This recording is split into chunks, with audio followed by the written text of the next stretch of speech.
Hey guys. This is what if Naruto awakened the 6 eyes and has Gojo's powers. Naruto has been in a state of chakra imbalance since the 9 tails was sealed within him. After Orochimaru sealed the 9 tails away his body and soul realigned, allowing him to awaken his bloodline, the 6 eyes. Hit like and subscribe if you like this one, and also please check the author in the description. Let's start. We are pain, that's all. We are God.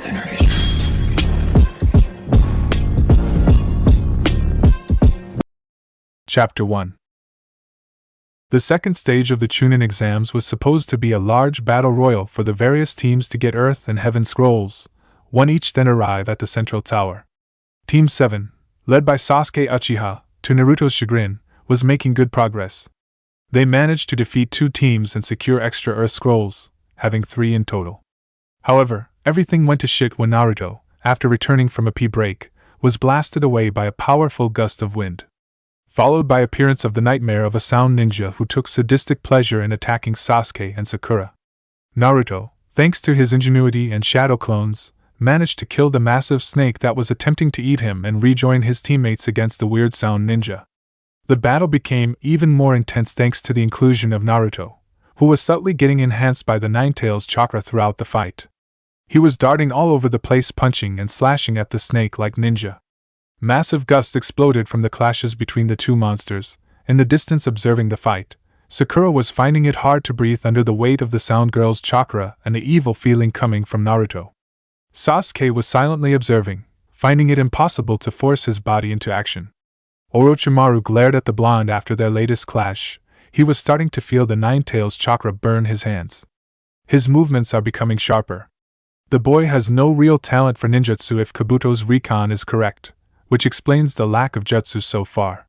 He's a loudmouth and seems to be similar to how that fool Jiraiya was at that age, the attack first, ask questions later type. I could kill him in an instant. Though it's strange, the longer I fight him the better he responds to my movements. I suppose his lineage simply wouldn't allow him to be completely talentless. He mused. The hidden snake Nin decided to cut the battle short and seal off the Biju to deal with the blonde. It was time to mark Sasuke and leave. He spent more time here than he planned. He was sure that the old bastard, or at the minimum the ANBU, were on the way thanks to the large quantities of chakra being thrown around. Naruto tried to dodge, he really did. He could clearly see the freak coming at him, but no matter how hard he tried, his body couldn't move in time. It was more frustrating than any fight he's had with Sasuke, who was frozen watching the battle. The snake was simply so much faster than him it was impossible to move in time. A hand that shone with chakra, each finger holding an elemental symbol on it, was slammed into Naruto's stomach right over the 9 tails seal. Naruto's eyes widened in immense pain as he fell over, almost passing out instantly. He would have fallen hundreds of feet if it weren't for Sakura's quick thinking, who threw a kunai to snag his jacket on the tree to catch him. The last thing Naruto heard before the darkness took him was Sakura calling out to Sasuke. Which was just typical, he was likely about to die, and she calls for Sasuke. The 9 tails, or rather its chakra, having been cut off from Naruto's chakra due to the additional seal, allowed something to happen that had been impossible ever since Naruto was 20 minutes old. All the chakra that was in his body was wholly his own. Nothing good came from imbalance. The entire purpose of the second stage was to teach this. If you're too focused on your physical strength, or Earth, you'll lack the mental strength, or Heaven, to succeed as a Chunin. Naruto, due to having the yang half of the 9 tails sealed within him, was overflowing with physical chakra, and had a major deficit of yin or spiritual chakra. This stunted his body in several ways. It was because of this that he was so hyper. It was because of this that he was unable to control his chakra like others were able to. Considering he had to subconsciously overcome the imbalance that was his overabundance of yang chakra, it was no wonder simple jutsu escaped him. He was, unknowingly, having to siphon out the massive quantities of extra yang chakra and bolster his lacking yin side and somehow arrive at the ratio to perform jutsu. But now that the 9 tails chakra that had been slowly dripping into his network since he was born was cut off, it allowed Naruto's body to reach his natural equilibrium of mind and body, yin and yang. It allowed his soul, the core of his and of all shinobi's power, to fight back and bring forth all of its potential after being denied it since his birth. Naruto didn't know this, no one knew this, but he had been born with tremendous power. It was there just out of reach for his whole life due to the imbalance of his chakra. The leaves and trees swayed lightly, clouds in the sky started to move away. Animals throughout the forest perked up on instinct. All of nature knew that a metamorphosis was taking place. It was as if the entire world was welcoming Naruto's rebirth. Naruto's body was correcting itself after so long. Like a free diver coming up after a long swim, it was taking a deep breath that was impossible for nearly 12 years. Allowing his birthright to emerge and change the very balance of the world. It had been a rough couple of days for Team 7. Sakura Haruna was currently fighting 3 sound ninjas with all her might, or what was left of it. The ninja in question found it amusing to taunt her with their strength and torture her by not attacking all at once to just finish the fight. She ran a hand through her now much shorter hair sadly. It took so very long to get it to that length. Oh well, the ugly sound girl had to go for her hair, despite taunting her by saying caring about hair was for children. Seemed she was just jealous because she was ugly and had terrible split ends and took it out on her. Honestly, how hard was it to use conditioner? Snapping her thoughts away from the dumb bitch, she looked to her 2 teammates as they laid next to each other completely unconscious. Last she checked, Sasuke was running a fever and Naruto's chakra wouldn't settle, making it hard for her to stay hidden. Yet another annoyance. Even in this state he's causing problems. I'm gonna smack the hell out of him after this. She roared in her head as she threw another volley of shuriken at the 3 sound ninja in front of her. Ha! Is this the best you have, you stupid bitch? Shouted the one with strange arms and spiky black hair. Sakura hadn't bothered remembering their names. There was ugly bitch, weird arms and mummy face. God, Naruto was rubbing off on her. She didn't let the taunt get to her, but she was at the end of her rope. She was awake for well over 2 days watching both of her teammates, and had been fighting for a while against these 3. They weren't really coming at her due to all the traps in the area, but she's been hit by several air blasts that she didn't have a good way to block from weird arms.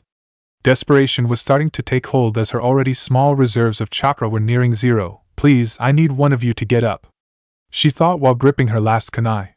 The sound ninja with his face covered in bandages stepped forward.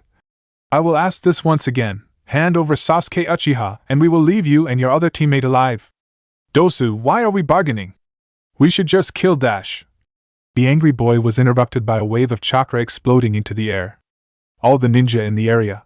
Team 10 in the bushes, Team Guy in the trees, the sound team and Sakura all felt the chakra blast into existence over the immediate area. Each of them felt sweat fall down their foreheads as the weight of the chakra fell upon them. It was larger than any of them have ever felt by orders of magnitudes. Even the sound ninja that were subjected to the terrifying presence of Orochimaru could only shake in fear at the feeling of such power. They didn't know what to do. None of them spoke as it was becoming difficult to breathe due to the pressure. Unknown to the ninja in the clearing, it wasn't just them feeling it. Everyone felt it. It only lasted an instant to those outside the forest of death.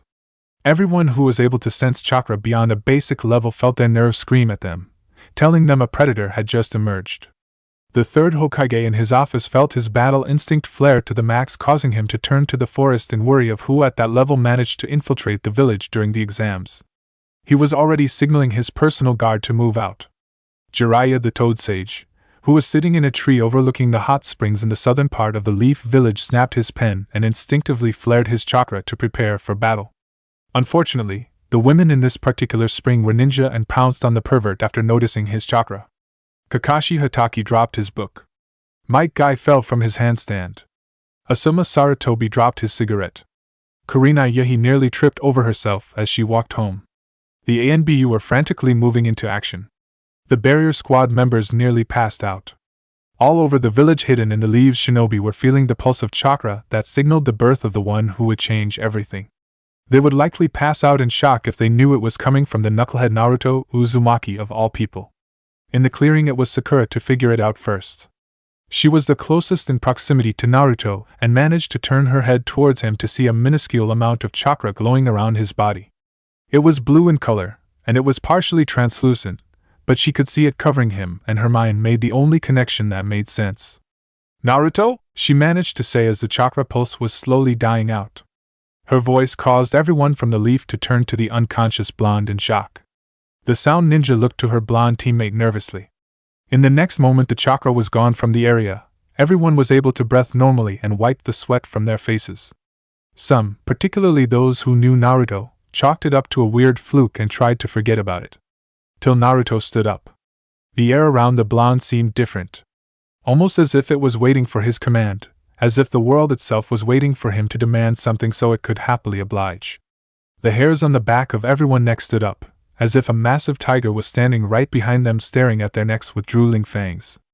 Again, it only lasted a moment before the feeling went away. Sakura looked to her now awake teammate nervously. "Naruto? Are you okay?" she asked quietly, considering there were 3 enemies listening. Naruto took a deep breath and opened his eye to take in the scene around him. In a single second he was able to figure out what was going on, which was strange, he mused.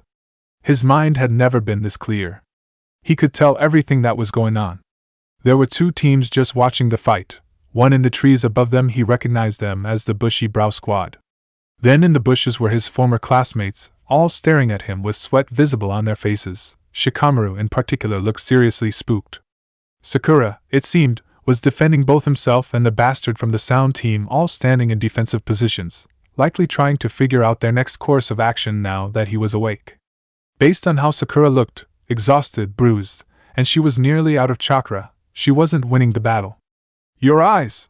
Sakura whispered in shock. While staring at him, she noticed something else. "Your whiskers are gone?" This time at full volume, as she couldn't fathom what had happened to her teammate. The rest of the Leaf Ninja noticed what she was pointing out now that she mentioned it. Naruto's eyes were still blue, but they held a glow to them that was unnatural. They held an image of power that unsettled any who looked into them. While his face was free of his whisker marks somehow, Ino in the bushes thought it was a shame as they were cute. Unknown to everyone, the whiskers were a sign of the imbalance of Nine-Tails' chakra within his body, and now that he was at equilibrium they faded from his face. Like how both the previous holders held no marks signifying their status as Jinchuriki, either did Naruto now. Naruto turned to her and felt his mind go into a shock for a millisecond. Now that he was really focusing, he could see everything. The chakra in the air, the chakra flowing through the trees, the residual chakra of jutsu that were used. If he focused hard enough, he could tell what type of jutsu had been used earlier. It was too much information. He couldn't focus. Then in the next second he somehow acclimated, and he ignored the thousands of stimuli to look at his teammate once again. "What do they want?" Naruto questioned calmly, ignoring her comments, as he pointed to the 3 sound ninja. Before Sakura could answer, the loud one with the strange arms yelled at him. "Hey! You stupid blonde bastard, weird dash!" No one saw it. No one could follow it more than a faint blur, but before anyone knew it, Naruto crossed the distance between himself and the sound ninja to slam his fist into the boy's chest ruthlessly. There was a faint glowing trail of blue chakra from Naruto's fist as he flooded his body to enhance himself. The air was displaced around him from the force behind the impact. Leaves flew away, the ground where Naruto pushed off from was cratered. Rock Lee, observing in the trees, was blown away as he was unable to follow the attack properly. "He's become very dangerous," were the collective thoughts of Niji and Shikamaru as their highly strategic minds reassessed the blonde's capabilities from that maneuver, and they didn't like their odds. The sound ninja who took the hit coughed up blood before flying back to a tree, slamming into the base completely out cold. If his chest wasn't moving slightly, everyone would have thought he was killed by the attack. Sakura couldn't believe it. Hell, none of the Leaf Ninja could. The boy who clumsily and awkwardly fought alongside too many clones to coordinate properly did that. Naruto stood up and shook his fist off. "Who the hell was that guy?" he asked Sakura with a confused tilt of his head. Well, he was attacking us to get to Sasuke." "All 3 of them were," she answered with a glare to the 2 remaining sound ninja and a vindictive flare in her eyes. "Hell yeah, Naruto. I don't know what's going on, but kick those jerks' asses." "Cha." Naruto turned to them and then back to Sakura. "For real, they seem pretty weak?" he asked with a frown while pointing his thumb towards the ninja in question. He had looked at their chakra, the amount, density, nature, how and where it was channeled, all of that, and he just couldn't consider them anything more than small fry. Then he turned to the other Leaf Ninja surrounding them. "Also, why are all of you just watching this? Do you want to take our scrolls or something?" he asked while rubbing the back of his head, trying to figure out who he was going to have to fight. 6 Leaf Genin felt their eyes widen in shock as the blonde revealed that he knew they were there. Team 10 stood from the bushes, Shikamaru still visibly sweating. That chakra wasn't normal. It felt terrifyingly powerful, and I know it came from him. Those eyes, The change in his body, whatever happened. I want no part of it. We were going to jump in if Sakura couldn't handle it. Shikamaru gulped. Both Ino and Choji knew to let him take the lead here and stayed quiet. Naruto smiled. Ah, that's nice of you, Shikamaru. Bushy brow, are you guys doing the same? He asked to Team Guy standing in the trees now visible to everyone else. Niji stepped forward before Lee could answer. No, we were merely observing. We are leaving. With that, he and his team left in a hurry, Lee doing so at the glares of his teammates, as they knew he wanted to speak to the blonde. Which they adamantly refused to allow at the moment, since they didn't know what Naruto would do next if they stuck around too long. Huh, why are they running off? Naruto wondered aloud. Well, not like their team isn't weird. I mean, anyone with a sensei that has eyebrows like that is surely crazy. Right, Sakura? He laughed while looking to his teammate with a grin. She could only nod dumbly, completely shocked at the change in tone of the situation. Before it was a life-or-death battle that she was slowly losing hope of winning, and now Naruto has made it almost like a social gathering with no real danger. Dosu, the leader of the three-sound ninja, felt his heart settle back down and knew when to cut his losses. We will retreat without fight if you allow us. As an offering, here is our scroll, he said while setting down their heaven scroll. Naruto watched as they picked up their teammate before fleeing into the forest. Huh, guess they didn't want to fight anymore. He laughed lightly, then clapped. Well then, I guess they were terrified of my sheer awesomeness, huh? Sakura, pick the sleeping princess up and let's get moving, we have the scroll we needed now, he ordered with lazy smile on his face. Sakura twitched at being ordered by her idiotic teammate. You know what, dash? She met Naruto's eyes, causing her to flinch, and went to pick up Sasuke without a fuss. He's so solid, she mentally squealed while rubbing Sasuke's muscles as she carried him. Naruto stared dumbly at her for a moment, before letting his eyes roam over Sasuke's form. What the hell? Who put such corrosive chakra into him? When did that happen? Why is it attacking his body and chakra network? What the hell? Does that enhance him and cause withdrawals like a drug? Who could create that? Who would create that? Who would do such a terrible thing to Sasuke? That strange sound girl? The hell did I miss? Naruto didn't realize it yet, but he thought all of that in blink of an eye as his mind was able to process information hundreds of times faster now thanks to his now activated bloodline. Hey Shikamaru, are you guys coming with us? We're headed to the tower. He called out to Team 10 who were still frozen in the bushes watching the events that just happened. While tempted, Shikamaru shook his head. We don't have the necessary scrolls yet. We'll see you there, he answered before rushing off, dragging both Choji and Ino behind him, the latter of which looked like she wanted to comment before being pulled away. Sakura watched them leave numbly. She didn't believe for a moment that they would have helped had it gotten worse. Had it not been for Naruto's new terrifying presence asking them why they were here, she doubted she would have even seen them in the first place. She was sure they would have stepped in either right before she died or right after, hopefully the former. Maybe I wasn't ready for this test, she thought sadly. She was behind Sasuke and even Naruto before entering the exams, and it was the trials of the forest that hammered that home. Naruto, completely unaware of Sakura's inner thoughts, walked over to Sasuke and jabbed a finger overflowing with chakra into Sasuke's upper spine with a frown. If he was right and what he was seeing was correct, then that should slow the spread of that evil chakra into his system. Sakura felt the impact and spun around to Naruto with a glare. The hell did you just do? She questioned him fiercely, protectiveness of Sasuke overpowering her unease around Naruto. Naruto raised his hands with a smile. Hopefully slow the spread of that chakra from the mark on his neck. Let's get going, we're not that far from the tower, he answered lightly. Sakura didn't know how to respond to that, and just decided to follow him silently. Her head was starting to hurt at the changes Naruto just went through. It took them 2 hours of walking to get to the tower. Naruto dealt with 3 teams that tried to ambush them at lightning speed, and they made it to the tower without much hassle. Sakura was done trying to figure out what was going on with Naruto, and just accepted that he was somehow way better than before and followed behind him tiredly. At this point she just wanted a shower and a bed, she didn't care anymore. Sasuke was heavy on her shoulders, and it wasn't nearly as fun carrying him anymore.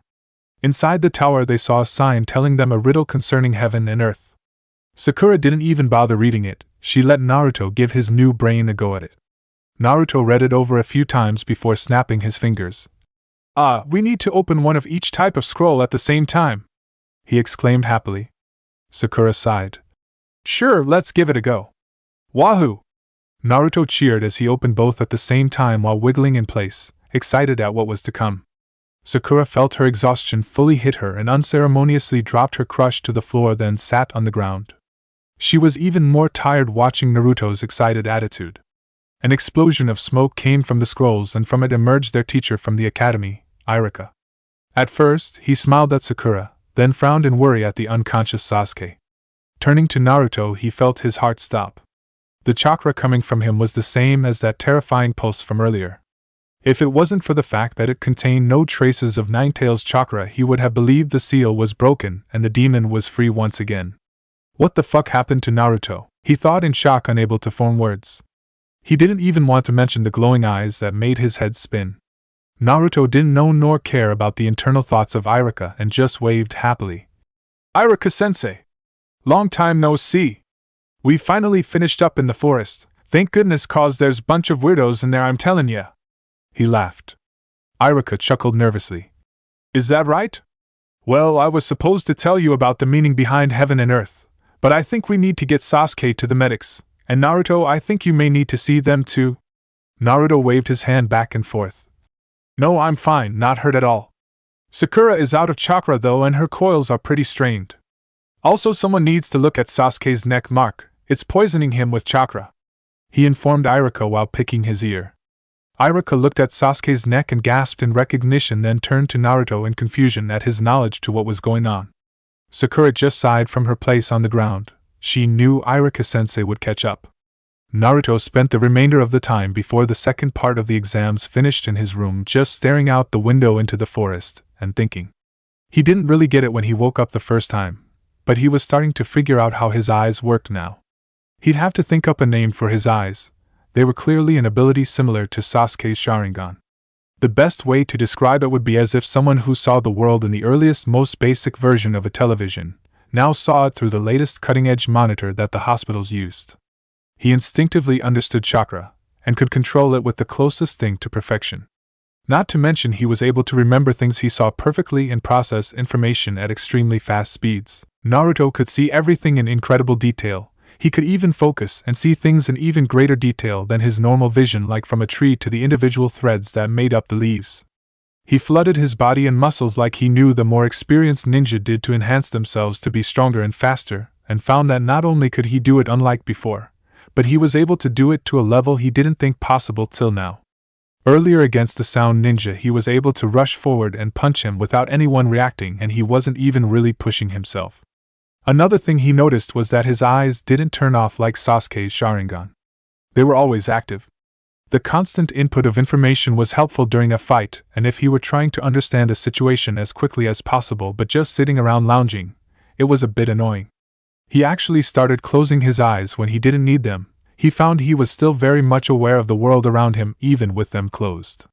He'd have to think of a better solution because he was sure he looked a bit strange walking around with his eyes closed but still moving as if he could see perfectly. Since the pulse of chakra, people were taking the situation of the exams a bit differently. The Jonin and ENB were stationed at various places around the tower to monitor for whatever or whoever was responsible. Jiraiya skipped all pretenses of waiting to run into Naruto organically and went to the tower to meet up with the third Hokage to investigate the situation.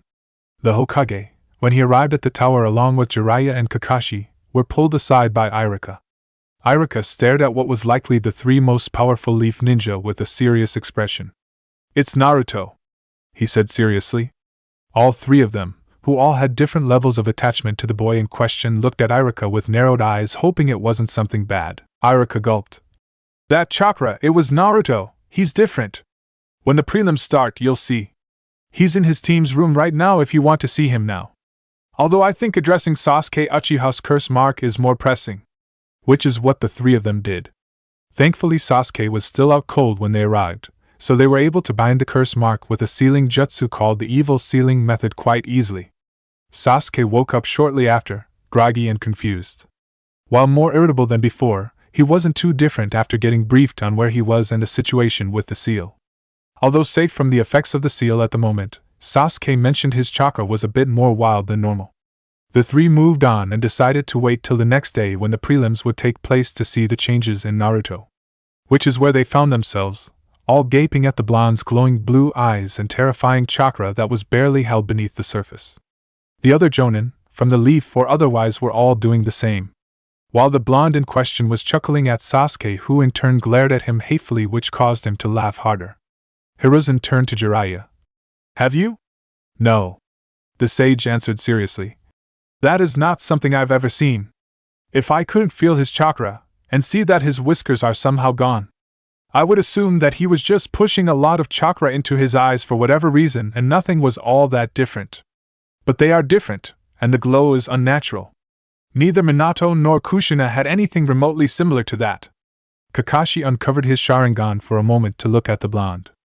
"I would ask a Hyuga to confirm, but his chakra is calmer than I've ever seen it, and his eyes have a tremendous amount of chakra flowing through them, similar to an activated ocular jutsu, like mine or Sasuke's Sharingan." Hiruzen hummed for a moment as his mind worked at light speed. "We will see what changes have come in the coming moment during his battle. I suspect things are going to be a lot more interesting soon."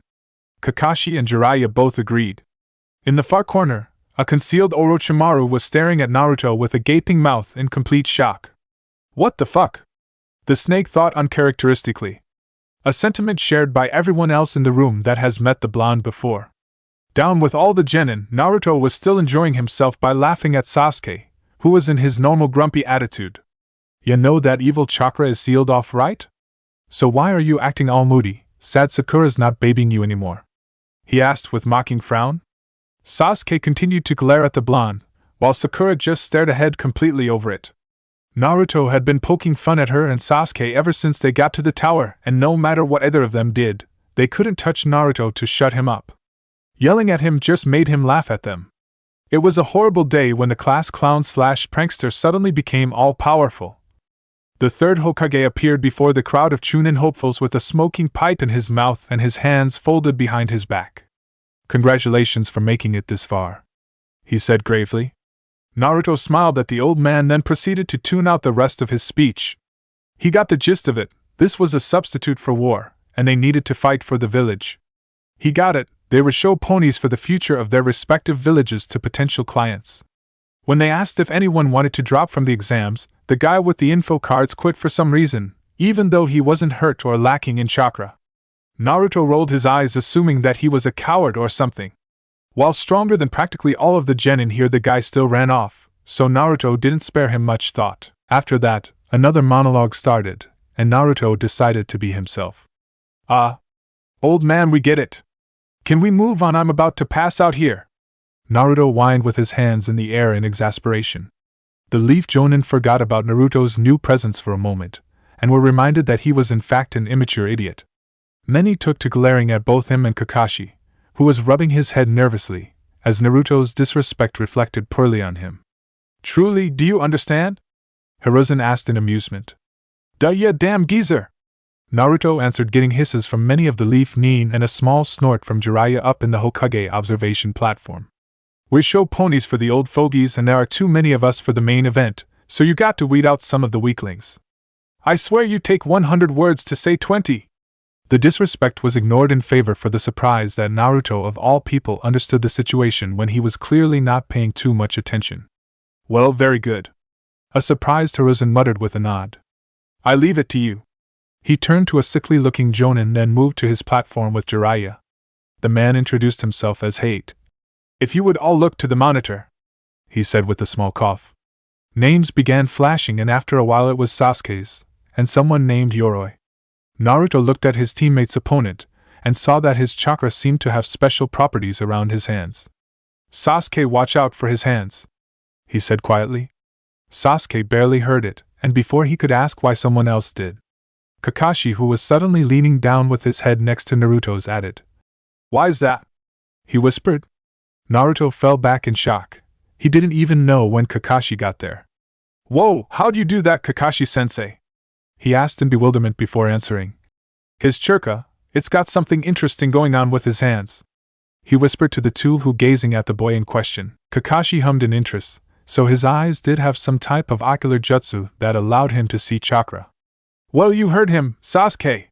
Let's get up to the second level, Sakura, Naruto," Kakashi said with a nice smile before walking towards the stairs. Moments later it was just the Uchiha and the strange genin left, and their fight began. Sasuke made quick work of the guy with Naruto's warning and Sharingan enhanced hand-to-hand. Naruto cheered loudly and obnoxiously. "Woo! You did it! You beat that guy!" he shouted, getting glares from some of the others in the room.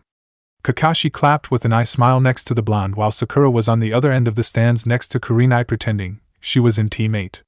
Fights continued for a while. Naruto made a genuine nuisance of himself by calling out everyone's weaknesses as a joke while they fought, then made both helpful and unhelpful suggestions. "Shino, your bugs are really gross. I mean, they're inside that guy's arms? Yeah, they should eat that chakra, it's like an air cannon. Wochoji's extra fat, that sound guy will have an easier target now. Hey Hinata, he's hitting those chakra point things inside you, you should block that. Fuck you, Hyuga guy. I'll kick your ass. Is he a puppet? Think Bun Bun will notice it's a wind jutsu? These sound ninja are all on brand, huh?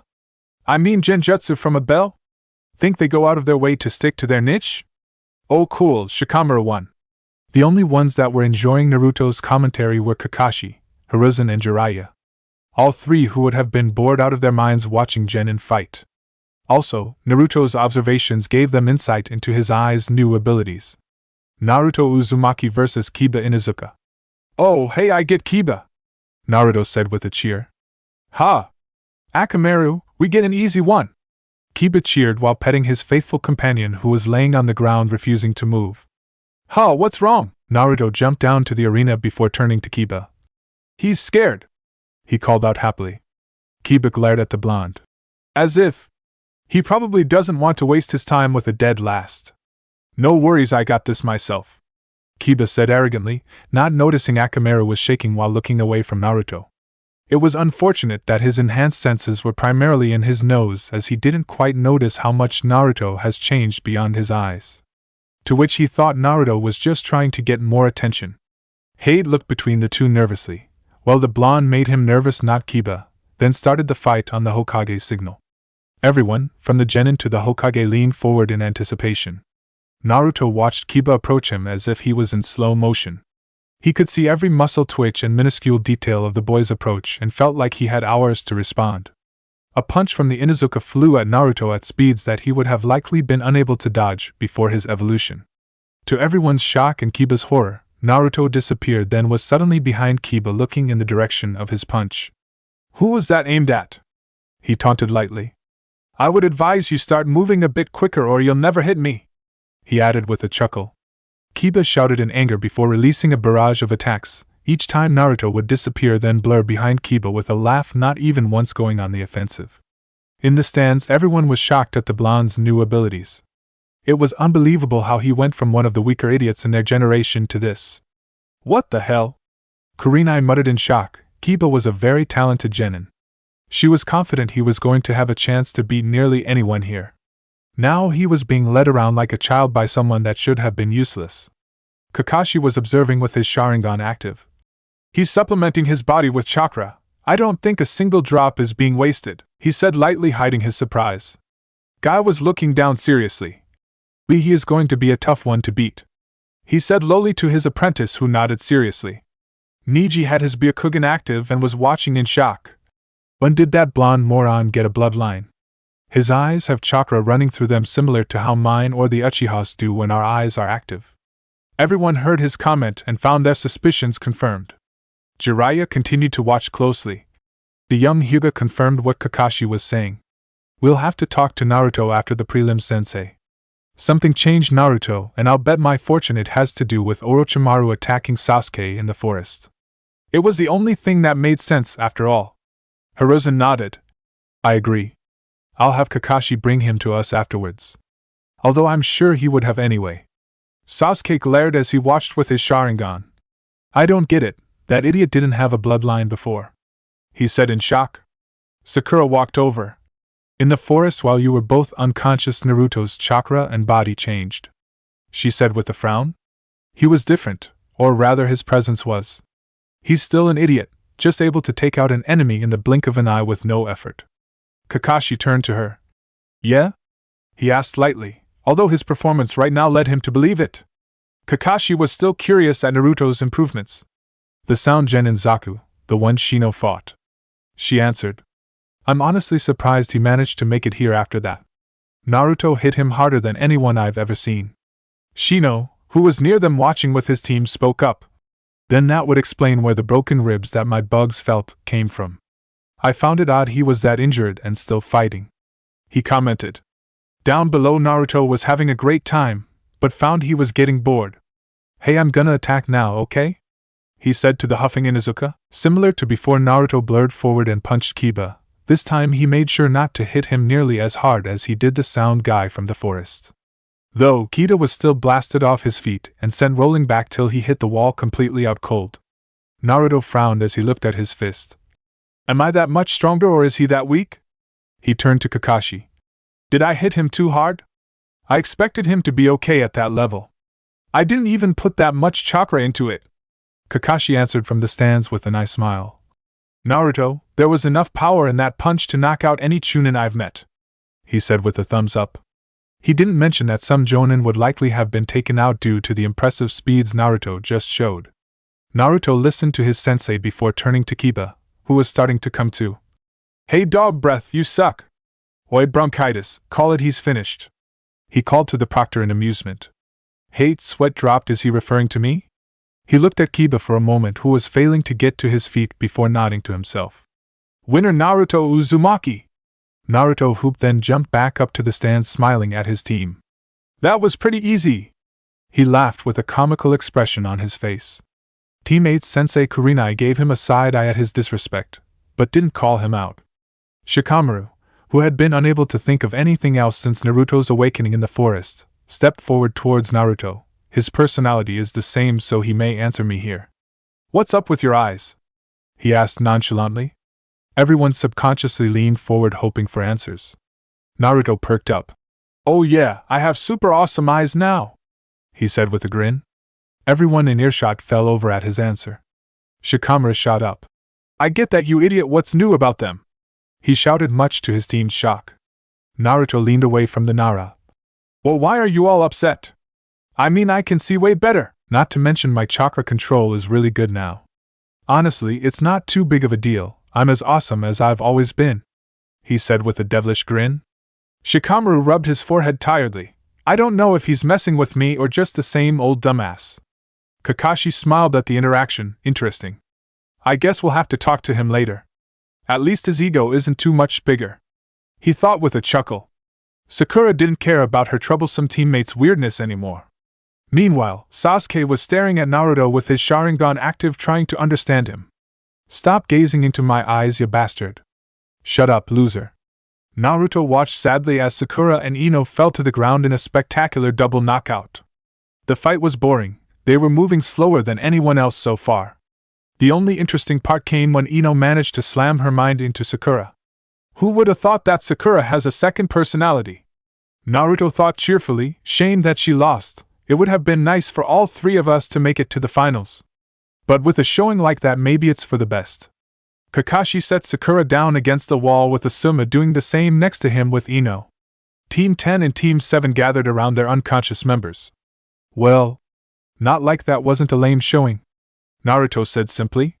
He turned to the two Jonin with mock disappointment and pointed to the two girls. That's your fault. I mean, they were so weak they both lost. Kakashi thumped Naruto on the head while Asuma glared at him but didn't say anything. Sasuke looked at Sakura sadly. I expected more from her. She did well to protect us in the forest, he grumbled. Yeah, but that was against the Sound Ninja, and we've seen they're pretty weak. I mean, Shikamaru beat one without throwing a punch, Naruto said, then chuckled. The only remaining Sound Ninja in the room, Dosu, could only glare at Naruto as he was too terrified to say anything in response. Kakashi thumped Naruto again. Don't insult other countries, he chastised, barely. Naruto, in a lightning blitz of speed that Kakashi wasn't ready for, shot his arm out and thumped Kakashi on the shoulder, since he couldn't reach his head. Stop that! Naruto whined with an overdramatic frown. Kakashi only chuckled while he waved his student off. He really is the same as before, he just has this crazy ability enhancing his skills, he thought lightly. The next fight was Rock Lee versus a guy from the Sand Gara. Naruto and the others watched as the beginnings of the fight were strictly hand-to-hand, most of which was Lee defending from omnidirectional sand that was protecting Gaara. "The sand is filled with chakra," Naruto said with an uncharacteristic seriousness. Kakashi, Guy, and the rest turned to him with a frown. Down below, Lee back flipped away, then blitzed forward to re-engage. "Obviously, otherwise he couldn't control the sand," said Sasuke with narrowed eyes, unknowingly saying what was on the Jonin's minds. Naruto shook his head. "Yeah, sure, I wouldn't have mentioned it if it was just his chakra. But that sand has 2, no 3, different chakras in it. Strange," he said with a hum at the end. The Jonin who managed to hear him narrowed their eyes at the information, particularly Kakashi, who uncovered his Sharingan. Guy, who was next to him, leaned over as his rival worked to confirm his student's information. Kakashi covered his eye with a sigh. "Whatever he is able to see, it's beyond what I can. To me, the sand has chakra in it, that's all." Lee landed on the statue after a series of dodges, and Guy, having more insight into Gaara now, decided to allow him to remove his weights. Rock Lee took those words with genuine excitement as he happily revealed weights beneath his leg warmers, then quickly held them up after removing them. Gaara merely watched silently, still showing no emotion on his face, which was ironic considering the tattoo on his forehead of the kanji for love. Naruto smiled at the interaction, not fully understanding the ceremony of the situation. "Huh, you wouldn't think taking a few weights off would make someone that happy?" he wondered. "Who knows with those two?" Kakashi sighed tiredly, long past trying to figure out Guy's eccentricities that were unfortunately passed on to his student. Everyone watched as the weight fell to the ground, wondering what the big deal was. The sand ninja watching didn't believe it would matter all that much, till the earth shook from the weights hitting the ground. The reaction from everyone in the room, from Genin to the supervising Jonin, Orochimaru in disguise, Jiraiya, and the third observing up top. "They're insane." Naruto shook his head in amusement. "I'd love to have a fight with Lee. He's got some incredible strength if he's that fast with those weights and no chakra helping him out," he said lightly. Lee shot off towards Gaara several times quicker than before, Guy cheering him on with all the Genin muttering in shock at the speed. Naruto was able to easily follow the fight despite the incredible speed that they were moving at now. While Lee was moving at, Gaara seemed just as surprised and unable to follow the green beast as the rest of the Genin. After removing his weights, Lee's movements were not only faster but far more precise. Naruto decided to watch him far more closely. The way Lee's muscles would contract for his movements, the placements of his feet, the way his shoulders angled, everything Lee did Naruto soaked up with glee. Now that his brain was processing information hundreds of times faster, he was able to pick apart what was happening in incredible detail. Lee's fighting style revolved around striking very hard and very fast. Naruto knew that his own technique left much to be desired, so he would work to incorporate these movements. At the same time, Gaara was able to maneuver his sand in more widespread ways now that he was directing it with his hands. Naruto was able to see the various types of chakra coming within the grains as he attacked. "What's he doing? His bandages are moving?" Naruto wondered aloud, getting Kakashi's head to snap towards him before he watched the fight more closely. True to Naruto's observations, Lee managed to kick Gaara in the chin, launching him into the air, then proceeded to follow up with an impressive series of kicks. Each impact reverberated through the room, getting small flinches from the Genin at the powerful display. The bandages wrapped around Gaara, allowing Lee to grab and spin the sand ninja into the hard ground. Naruto tilted his head in wonder while watching the turn of events. He looked over at Kakashi and Guy, who were talking back and forth lowly, then to the Genin around the stands watching in anticipation with impressed looks on their faces at Lee's capabilities. Then he decided to ruin it for fun. "That was a pretty good substitution by Sandboy," Naruto said with a devilish smile. "Hope Lee isn't hurt too bad by the backlash, since he didn't really accomplish much." The ninja around him looked at him in shock, Team Guy in horror, before turning back to the fight to watch as Lee's attack landed and was revealed to be wasted. "How the hell?" muttered Tenten while watching Lee barely dodge the sand due to the pain from the lotus. "When?" muttered Niji. Guy was frantic while watching the fight progress. "I didn't even see it!" he shouted in shock. "It was during the kicks," answered Kakashi with his Sharingan exposed. "When you close your eyes to pray, he switch out in a flash. I would pull him from the fight, Guy. He's in no condition to continue." Guy glared at his rival, but before he could talk, Naruto spoke up lazily. "Nah, he's gonna be fine.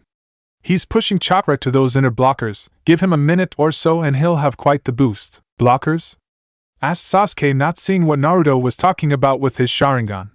They're called gates, the 8 inner gates to be exact, answered Kakashi while turning his Sharingan-enhanced glare to Guy. And you taught how to open them to a genin. You're going to cripple that boy. Guy gave his rival a side-eye before focusing back on his struggling student while leaning forward over the railing. His fingers were pushing into the metal railing due to his nervous squeezing. You wouldn't get it, having everything come to you so easily, he said in a low baritone. For the rest of us, we have to claw and crawl for every bit of strength. It's even worse for Lee. Even the most basic ninjutsu and genjutsu is beyond him. His expression turned fond as Lee was slowly getting faster, as he was overcoming the backlash of the primary lotus. Lee just wants to prove he's a splendid ninja with his hard work. I only did everything in my power to help him with his dream, he proclaimed proudly. Naruto smiled down at Lee. He was truly impressed with the boy's drive to achieve his dream. Not to mention the evidence of thousands of hours of hard work getting him to where he is now with his lack of ninjutsu or genjutsu. I think he's gotten there already, Bushy-brow-sensei. Naruto interjected lightly.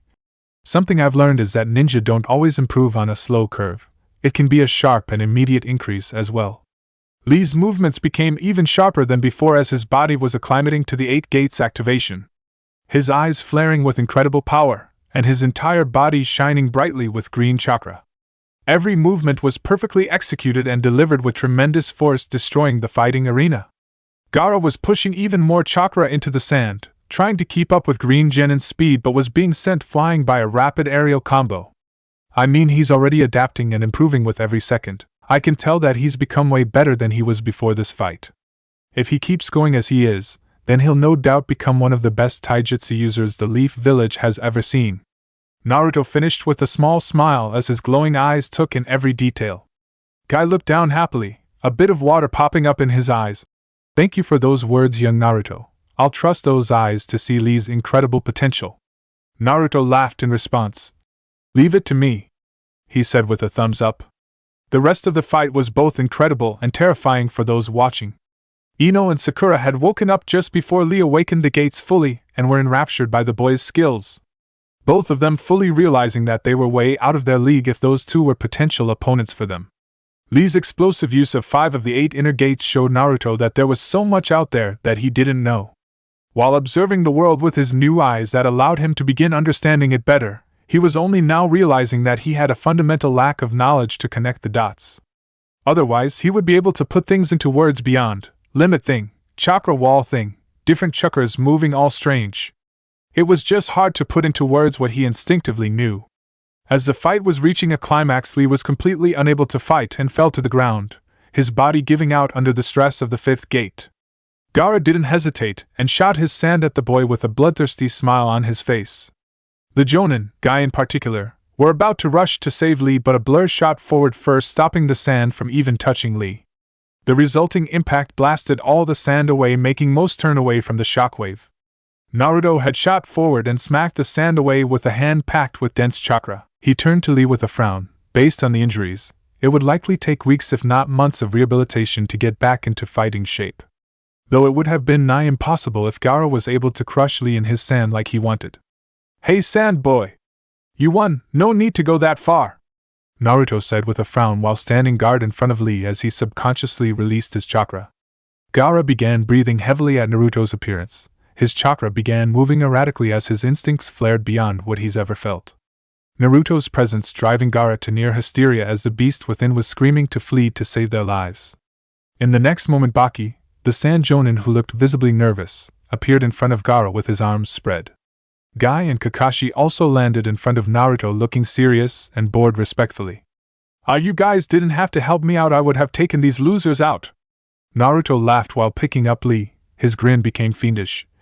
I mean, that sandy Jonin over there seems pretty nervous just looking at me. Kakashi sighed tiredly. Please try and not cause an incident with the hidden sand village, Naruto. Baki interjected. I think we can end this and move on. Gaara, go back to the stands to Temari and Kankuro, he ordered, somehow snapping the frantic boy out of it and getting him to leave in a swirl of sand. That seems to be a very uncomfortable way of travel, muttered Naruto lightly. Getting sand everywhere would be miserable, he thought. Guy moved to take leave from Naruto. Thank you for jumping in, Naruto. I was hesitant to interfere, but that was the right call.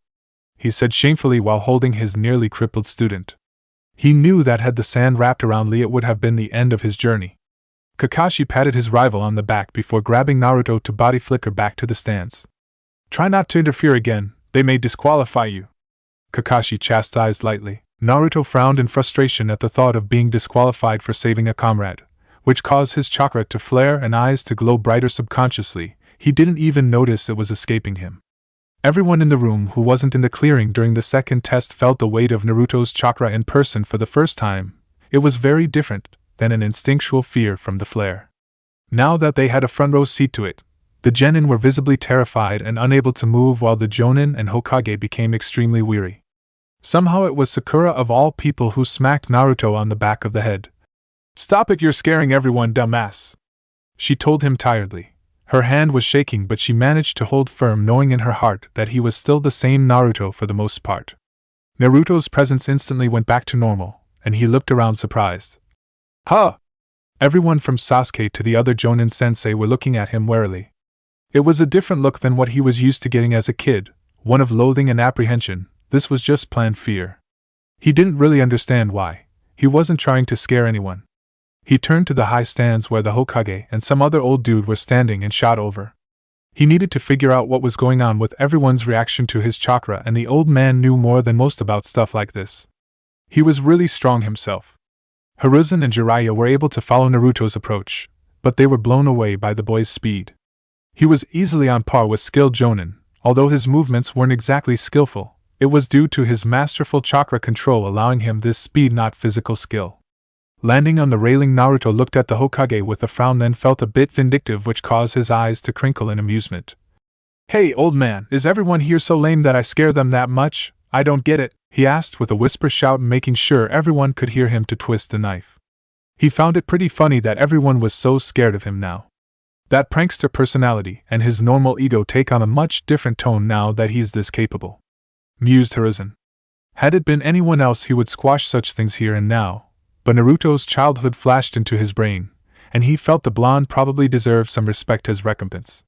Jiraiya was the one to answer. You may not get it, but your chakra presence is far stronger than most would have ever encountered, much less greenhorns like we have here, he said seriously. He didn't want to mention that the number of people he's felt that scared him more with just their chakra were in fact just two. The third Hokage and Hanzo of the Salamanders. Naruto nodded the information, then turned to Jiraiya. Who the hell are you, you old man? He questioned comically. Instead of being put off, Jiraiya grinned happily at the question. Who am I, you ask? He shouted while getting into a pose, and he readied his summoning jutsu. Hiruzen interjected. He's a former student of mine, Jiraiya, he answered, making Jiraiya fall over and sulk due to his intro being interrupted. Naruto stared at Jiraiya for several moments, causing both Hiruzen and Jiraiya to look at him curiously. Jiraiya felt like he was being broken down to the smallest details by those eyes and found that he didn't like it one bit. Right as he was about to say something, Naruto turned around. So, he's an old guy like you. Cool, I guess. Your chakra is very interesting, geezer, he said lightly before speeding back over to his team. Jiraiya turned to his sensei with his face serious. I don't know what happened to him, but he's unlike anyone I've ever come across. I didn't sense a speck of the Nine-Tails chakra either. It was like it was completely gone from his body, he said while watching Naruto get lightly reprimanded by Kakashi for bothering them. I would like to learn more about his eyes and what he's able to see, but for now let's assume it's unique to him, and be thankful he's been given such a gift with those men out there looking for him, Hiruzen said with a puff of his pipe. Not to mention Orochimaru lurking around itching to cause trouble. We may have need of Naruto's newfound strength soon. He'll need some growing up to match his power-up before he's all that reliable, Jiraiya said with a snort, getting a laugh out of the Hokage. Ha! He's always been a brat, now he's a brat with terrible power. You saw how fast and strong he was in that match, Hiruzen said lightly. If he were to hammer in the basics of taijutsu, he may become faster and stronger than any of us with just chakra enhancement. We also don't know what he's like when pushing it to the max. I would honestly put him on a level above most in the village shinobi. We need to see his abilities with ninjutsu and genjutsu to really understand, but as of now only the very best would be able to face him and win. It was a crazy thing to say, but Jiraiya believed it after getting a small up-close look at him. Naruto didn't know it, but he was giving off a vibe of supreme confidence, that when mixed with his strength made him all the more fearsome. He supposed that this was why even experienced jonin like Asuma and Guy were weary around him at the moment. Indeed. Hiruzen agreed. I would have normally allowed you to go about meeting and training him in your own way, but as of now we will be dropping all pretenses. He has awakened a new bloodline that has granted him unknown abilities. After we speak with him, he is to be with you at all times. I do not want Danzo to have time to approach him. That is the last thing anyone needs, and I do not want to hear about it from the other elders that he needs to be trained properly. Jiraiya could only nod silently while he mourned his precious research time in the coming weeks. But even he could understand the gravity of the situation. It wouldn't take long for Naruto's awakened abilities to spread through the village, then the continent. Mix in his now uncanny resemblance to Minato now that his whiskers were gone, things are gonna change. In his expert spy opinion, Naruto would have the month before everyone in a position of power to have at least heard a rumor about him. In their discussions, Hiruzen and Jiraiya didn't notice that the last of the prelim fights were finished and the winning genin were gathered on the floor again to determine their opponents for the finals. Hate gestured to a small podium with a box atop it. We're not going to make it complicated, pick a number. Number 1 will fight number 2 and so on. Sasuke Uchiha, please step forward. Sasuke walked up silently and drew his number. Funnily enough, it was number 1. From there it continued. Naruto watched on as it was decided that Puppet Dude would fight Shino. Shikamaru would fight Wind Girl. Dose of the Sound Guy got the highest number, meaning a free round, and finally he drew his number with a comical expression. He showed it to everyone else. He had been hoping for 2 to fight Sasuke, but he got 3, meaning the Hyuga. But that means... Naruto thought warily while looking to Gaara, who by process of elimination was to be Sasuke's opponent in the first round. He locked eyes with Kakashi, who gave him a reassuring eye smile that only made him worry more. Sasuke could only clench his fists as he stared forward, ignoring everyone. So these are the matchups for the first round of the finals. We need time to allow the dignitaries and Kazekage to arrive, so you have 1 month to train. I would keep everyone in the finals in mind as you prepare. You don't know who you could end up facing should you win. Instructed Hate to the Chunin hopefuls. With that, the second exam was officially over and everyone began leaving. The supervising Jonin and Chunin left to perform their duties while the sensei gathered their teams to lead them out of the forest towards their designated training areas.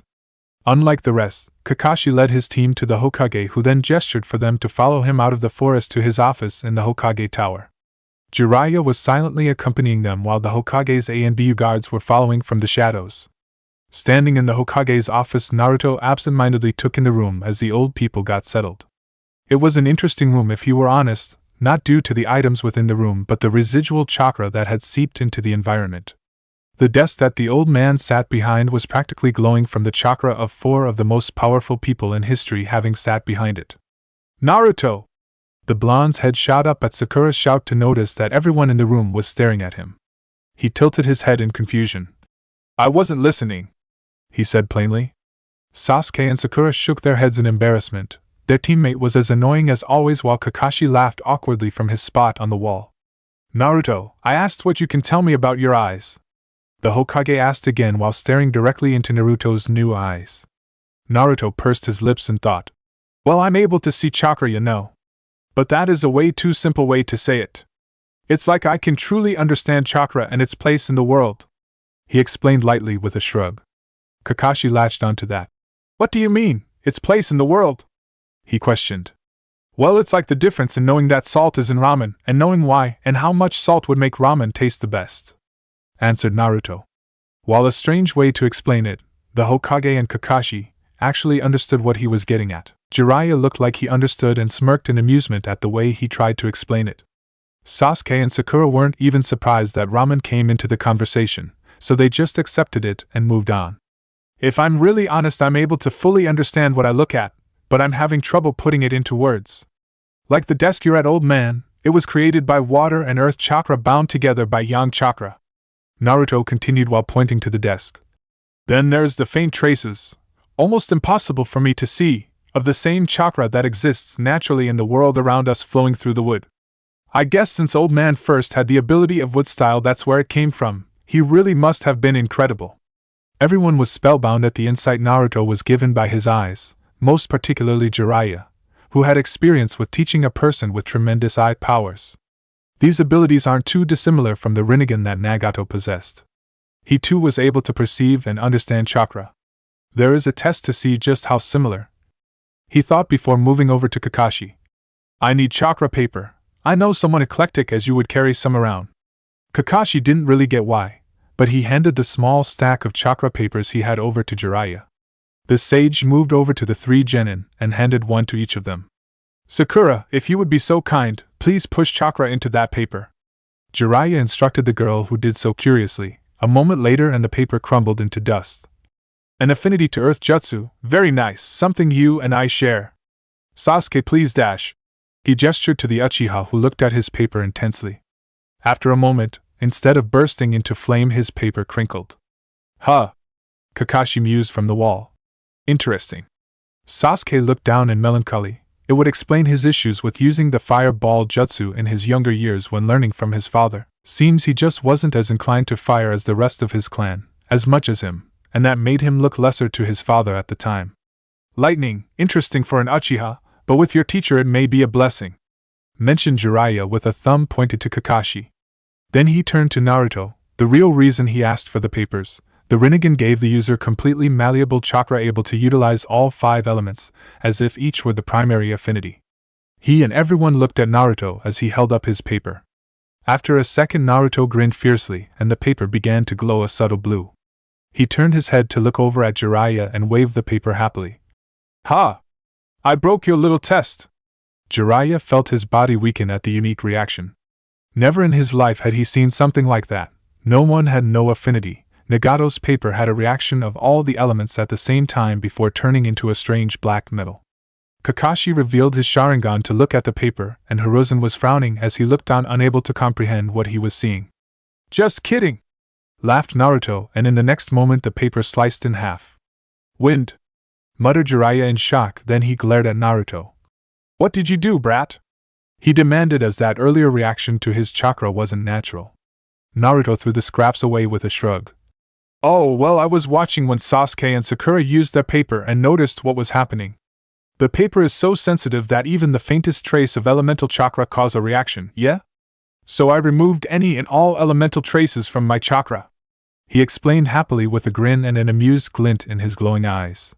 Kakashi felt himself get a bit lightheaded. The level of control needed, he said in astonishment.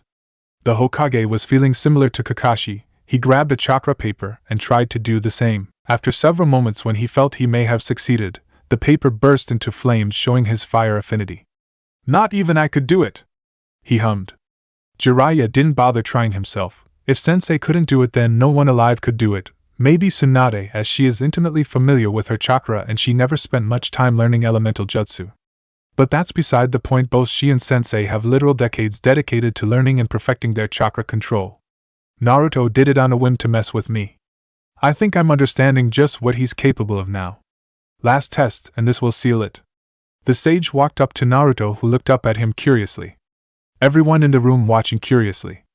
Do this, Jiraiya demanded as he held up his palm and created a perfect Rasengan. Hiruzen and Kakashi connected the dots and felt sweat build on their heads at Jiraiya's implication with this test. If Naruto succeeded, then that would mean he had literally infinite potential with chakra, internally and externally. Naruto stared at the orb and felt himself be drawn in almost hypnotically. It was incredibly dense, and was made up of hundreds of streams of rotating chakra. The orb was completely self-sustaining and would likely pack quite the punch on whoever was so unfortunate to be on the receiving end. He could tell this would be an incredibly difficult jutsu to learn. It just required too much to focus on and control to create, likely taking months of practice to get it to the level of being usable in battle. Whoever designed such a jutsu was on a whole other level in terms of smarts and ingenuity. Yeah, give me a second. Naruto cupped his hands and focused hard, looking directly at the jutsu, then back to his hands. After a moment it started to form. It was slow and sloppy, barely held the proper form at first, as wisps of chakra were leaking out of it at first. It was slow, taking well over a minute to create, but after a moment it was done. Naruto extended his hand right next to Jiraiya's, and the two orbs of destructive chakra danced next to each other almost identically save for color. Jiraiya's held a small faintest tinge of red at the outermost layer, as his natural chakra color made itself known. While the other, Naruto's, was a deep blue with a white core similar to his eyes in color. That's... Kakashi exclaimed in shock. He couldn't even put it into words. The Hokage had long since put his smoking pipe down lest he drop it on his stack of papers. Neither could form into words the implications of what they were looking at. Sasuke had his Sharingan active and was unable to copy the jutsu. Sakura frowned as she watched. She recognized the Rasengan from the textbooks and knew just how absurd the feat Naruto just accomplished was. Naruto drained the chakra from the orb and put his hand back down. "I think that was the perfect jutsu for me. I've got some interesting ideas from it," he said happily. He never considered chakra manipulation like that, which made him think he was thinking too small on what he should start learning for jutsu. Jiraiya let go of the orb and rubbed his eyes. "Naruto, you didn't copy it similar to the Sharingan, did you? To me it seems as if you just instinctively know how to use chakra at innate perfect levels. That and your ability to see and comprehend chakra was what enabled you to create a Rasengan after just learning of the jutsu. Correct?" he asked, already suspecting it to be the truth. "Pretty much, yeah," Naruto said happily. "You know, you're making it easier for me to understand these eyes. I know what they can do, but I don't really get it. But I'm getting it now." Hiruzen latched onto that with a smirk. "You were a truly terrible academy student, Naruto," he said lightly, getting snorts from Sasuke and Sakura, who knew firsthand how true that was. "I believe you both know the best path forward for Naruto's training?" he asked towards Jiraiya and Kakashi. Both of them nodded with a small snort of amusement. "Oh yeah?" asked Naruto. "What's that?" Kakashi walked forward and patted Naruto on the head. "You need to study. You have a fundamental lack of knowledge which is impacting your understanding of your newfound awareness thanks to those eyes. Speaking of which, we'll have to name them. It's a new bloodline after all." "I don't know, Kakashi. You know who had the worst naming sense I've ever known, and if Naruto is anything dash." Jiraiya laughed, but he was interrupted by Naruto, who was staring past everyone out the window behind the Hokage's desk with a serious expression on his face. "The six eyes," he declared, causing a shiver to some in the room. "In my heart I know that they are called the six eyes. I figured that would be the case," mused Hiruzen. "Similar to other bloodlines that could be named one thing or the other, there is always the true name that people who awaken them instinctively know. Lava style rather than magma is one, boil style and steam style both being their own branches. Everything has a true name, and it would seem that the six eyes are no different." "Very well, then Naruto will heretofore be known as the first user of the six eyes bloodline," declared the Hokage, settling the issue. "That being said, news will spread on its own due to Chunin exams, but until that is the case, I urge everyone not to mention them to anyone that doesn't already know about them, much less their abilities. Sasuke, you understand the danger of being one of the only users of an ocular jutsu." Sasuke frowned and gave the Hokage a nod in affirmation. When he was younger, he always had an Anbu's shadow for the sole reason of protecting him from kidnappers and thieves. Security was tight for people like him ever since the Cloud incident with the Hyuga. Naruto laughed and waved a hand. Don't worry about that. I'm plenty strong enough to take care of some small fry going for my eyes. Please spread word of my awesome abilities," he demanded with a devilish grin and arms spread. He got dead eyes from his teammates in response, making him sweat drop, while Jiraiya and Kakashi just ignored him. "That concludes everything I wanted to go over," Hiruzen announced, subtly hinting for them to leave. I had a question," Naruto said simply with a hand raised. "What are we gonna do about the snake girl? She was the one to mark Sasuke with the evil mark that's actively trying to poison him." Jiraiya stepped forward and whacked Naruto on the head lightly. "Leave that to us. That girl was in fact my old teammate in disguise, Orochimaru, who's perhaps the most dangerous traitor the Leaf has. I bet I could beat him now," Naruto responded without acknowledging the smack.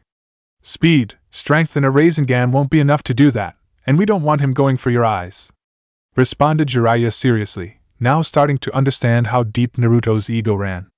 Naruto shrugged without care. "Pretty sure the fourth became feared above all others with those three things, but whatever, I'll step in if it gets bad," he declared before turning around leaving the office. The rest of the room watched him leave dumbly. Sasuke and Sakura decided to follow his lead after bowing to the Hokage. After the three genin were gone, Kakashi turned to the Hokage and Jiraiya seriously. "How could this have happened?" he asked, voicing the thoughts of the other two without knowing. Jiraiya shook his head. "No idea. There's never been a concrete reason for bloodlines existing. The Byakugan and Sharingan have been around for thousands of years, so their origin is nearly unknown.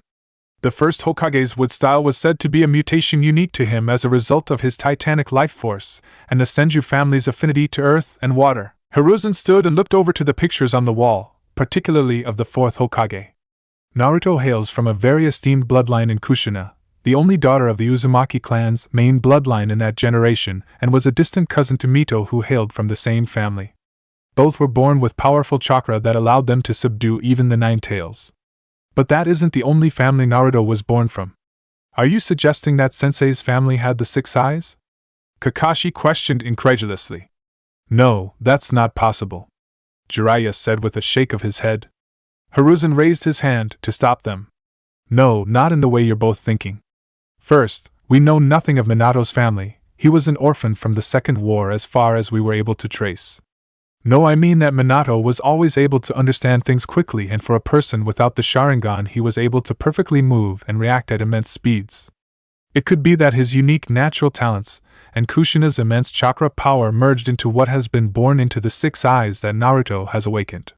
We also shouldn't completely ignore the presence of the Nine Tails in both Kushina and Naruto. The third Hokage sat into his chair tiredly. At the end of the day, mutations becoming bloodlines is something no one really understands. Orochimaru drove himself insane trying to understand the world because of things like this. He sighed. At the end of the day, the how doesn't exactly matter, Jiraiya said with a sigh. What's left is to see where Naruto goes from here. We don't have to worry about his potential anymore. I don't think anyone has been born with more than him. Kakashi nodded. Agreed. With all this taken care of, I'm going to be taking Sasuke to train for the month. He needs to be ready for Gaara, he said before leaving the office. The room was silent for a moment before Jiraiya spoke. It could be him, Sensei, Jiraiya said, full of melancholy. The child of prophecy, Nagato, was killed, as was Minato. Perhaps it is Naruto who has the best of both worlds. Powerful eyes, immense power, and Minato and Kushina's spirit. Hiruzen gazed at his former student fondly. Perhaps you are correct. Good luck with him, he added lightly. 1 month later, Chunin Exams Arena. Naruto walked through the tunnel leading to the open area where the finals would take place. In the last month, it wouldn't be small to say that he had changed in incredible ways. He, at the demands of Jiraiya and the Hokage, was forced to speed every morning, pouring through textbooks that he pointedly ignored during his time in the academy. Though a benefit they learned of the 6 eyes was increased processing power for his brain, with that he finished his required readings after the 2nd week. From that, it was just practicing taijutsu maneuvers to get his body up to the required level of a chunin. By Jiraiya's estimate, he had the raw skill of an experienced genin rather than a chunin hopeful like he was expected to have. Again, with practice and training, he mastered the Leaf Village's basic forms, Jiraiya's personal advanced steps, and several grappling techniques that he found interesting. Without chakra enhancement, and his eyes closed, he was at a solid chunin level in raw skill, which was a drastic increase. Naruto smiled as he looked around. While not completely off, with these glasses on he was able to limit the amount of input his eyes gave him. This way he could do things like eat dinner, walk around the village, and water his garden without the constant stream of information his eyes allowed. It didn't tire him out or cause him headaches or anything, just a bit annoying sometimes when he just wants to relax and enjoy his ramen. In addition to his sparkling blue glasses that mirrored the color of his eyes, he changed up his outfit as the colors and style clashed something fierce. Instead, he opted for a slightly oversized black, almost blue-tinted jumper, over a black shirt with similar pants. The shins weren't taped down like most, as he didn't mind the bagginess, then typical shinobi sandals to round it out. In Jiraiya's own words, he didn't look like a moron anymore, which actually meant he looked good. That was something he learned about Jiraiya as well. The guy was a right taskmaster and refused to hand out even the slightest compliment.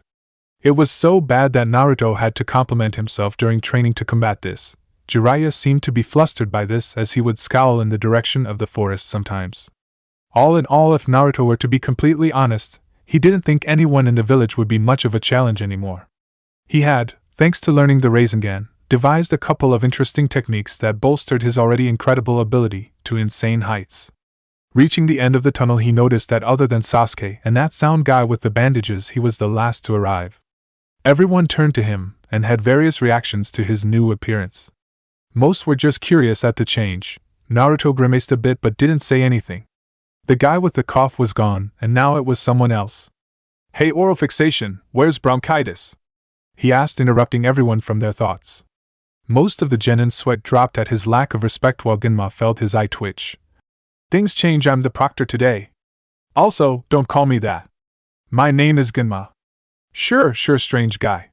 Naruto waved him off and stood to the side smiling at his to-be opponent Niji Hyuga. After a bit Ginma touched his ear and nodded. Got it, he said lightly. Slight change of the order, Sasuke is running late so his fight is to be pushed to the last of the first round. Niji and Naruto, you're up. Ginma then announced the same loudly for the crowd who had various reactions to the news of the last Uchiha. Sakura sat down with a worried frown on her face. This was the out of character for Sasuke, although very in character for her sensei. She really hoped that it was his fault they were late, and not that the tardiness was rubbing off on Sasuke. She looked down at the crowd of genin and felt a slight longing to be a part of the group fighting for promotion. In the last months she had been training very hard, with Naruto of all people, or she assumed it was him, and not a clone. She was learning the basic form of chakra enhancement from him as well as how to convert her chakra into earth-natured chakra. Jiraiya, who was training Naruto, even gave her some pointers and jutsu scrolls with low-level beginner elemental jutsu for the earth style. That mixed with her daily dedication to physical conditioning put her several levels above where she was at the start of the exams. She actually felt like she could have competed now. If only Kakashi had taken the time to train her like this prior to the exams. Where's Sasuke? Asked Ino as she sat next to her. Sakura observed her rival and felt that she wasn't the only one who busted their ass training in the last month. Her chakra felt different, and she held herself with far more poise than before. No idea. I'm sure it's Kakashi-sensei's fault. He couldn't arrive on time without a blade to his throat. She complained with a sigh. A booming laugh came from behind her. Team Gai Sans Niji were all seated there to watch the finals. My eternal rival is always so hip and cool. He never arrives on time. He gushed and complained at the same time somehow. Lee was fired up at his mentor's words while Tenten just sighed with an amused smile at the usual antics of her team. Yosh! With that announcement, it's going to be Niji's turn, proclaimed Lee with excitement. Tenten turned to Lee. You think he has a chance against Naruto Uzumaki? She asked. If he continues to fight with the flames of youth that Gai-sensei taught us, then he will have a great showing, Lee said with a raised fist, his movements a bit sluggish as he was still feeling the effects of the gate. Gai looked down as the genin not fighting were sent to their own observation area, leaving only Naruto and Niji with Ginma on the field. He was confident that in raw fighting capability there weren't any genin and few chunin that Niji wouldn't be able to beat after the month of training he just put the team through. But he's keenly aware that Naruto Uzumaki wasn't a normal person anymore. Just the way the blonde was standing there, a picture of supreme confidence. His showing against Kiba, the flare of chakra during the second exam, and his insight he showed during the prelims led Gai to believe that Naruto was more akin to a jonin than chunin. He just hoped that Niji was able to show his ability in the fight. He was confident in all three of his students' abilities, but he was also realistic. Naruto stood across from Niji with a smile, his glasses twinkling in the sunlight. Niji seemed serious and ready to fight. He wasn't planning on smashing him right away, as that wouldn't be very sporting. So he would play defense at the start and let the Hyuga dictate the pace. Begin! The crowd roared in excitement as the finals were started. Niji wasted no time and activated his Byakugan, veins bulging around his eyes as the bloodline flared to life. Naruto looked over his glasses at the activation curiously. The way the chakra coalesced around his eyes and brain from the Byakugan was quite interesting. He wanted to continue looking at them, but the fight started, meaning he should pay attention to Niji. Oh well, time to get to it. Niji's chakra flared throughout his body, and he shot forward with great speed. His movements honed even further than they were a month ago under the tutelage of his sensei Gai, and his control over his chakra internally channeled far better than ever before. As soon as he was within range, he jabbed forward with a palm thrust that Naruto leaned away from. Another was similarly avoided. Every time an attack would come, Naruto would dance around it with minimal wasted movement. Niji started to flood his body with even more chakra, more than he could readily control. It gave him a bigger boost, but he was being drained even quicker due to the leakage. Naruto felt he'd shown his ability to move well enough and decided to respond. Niji's palm thrust was caught by Naruto's palm, who then pulled Niji off balance and slammed a ruthless fist into his face, knocking him into the air. Naruto, who was still holding his hand from the palm thrust, yanked his arm, causing him to spin midair but not fly further away. Quickly, Naruto spun in place and landed a devastating kick on Neji that sent him tumbling away till he stopped on the ground, wincing from the pain. Naruto started to limber up in place as he waited for Neji to pull himself together and re-engage him. Neji got to his feet and continued the fight. Hayashi Hyuga watched the battle between his nephew and the blonde Uzumaki with a fierce glare on his face, which wasn't really out of place for him. He didn't like the way his incredibly talented nephew was being treated like an unskilled child in front of the whole village and foreign contingent. That being said, he wasn't all that surprised. He and the other clan heads were made aware of the new situation with Naruto about a week ago, when the questions regarding the chakra pulse during the exams made the Hokage finally make them aware of what happened. He and several of the others had demanded Naruto's presence to see for themselves, but the messenger shinobi was denied by the blonde, and when he was sent back was sent packing by the boy all the way to the infirmary. All they got out of the Hokage was that Naruto's new bloodline, the Six Eyes, were a terribly powerful ocular jutsu that would give anyone a run for their money. Next to Hayashi, his youngest daughter looked him with a frown, her Byakugan active to better see the fight. "Father, why does that boy Naruto possess an ocular jutsu? His clan's name is Uzumaki, and they aren't known for such things," she asked. Hayashi could only spare her a glance. "He recently awakened the genetic mutation that has been called the Six Eyes. No one is really sure where they came from, but such is the case with new bloodlines." Hanabi didn't really know anything about new bloodlines but was a bit hesitant to ask more of her father while he was so focused on the match. She wished her big sister was here. She would have explained it and answered all of her questions. Sakura couldn't really say she was all that surprised by the turn of events. Naruto had honestly been faster in the forest. Not to mention she knew that he was improving his overall skills at taijutsu, which in turn made him drastically better overall.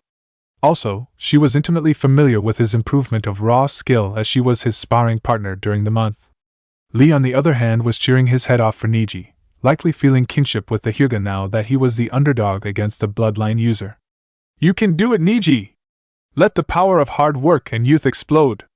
cheered Lee with tears falling from his eyes.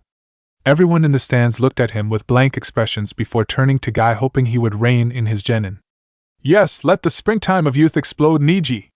cheered Guy, who was also crying. "What did I expect?" were the collective thoughts of everyone in the audience. Naruto was genuinely enjoying himself as he slapped away Neji's latest attack. His movements were impressive.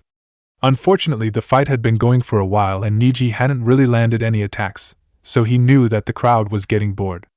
As Neji tumbled back, he felt frustration overtake his calm. When he looked up to his opponent instead of Naruto passively standing around waiting for him to attack once again, he saw the blonde moving towards him at frightening speeds. Knowing that he had no other option, Neji flared his chakra and began spinning quickly.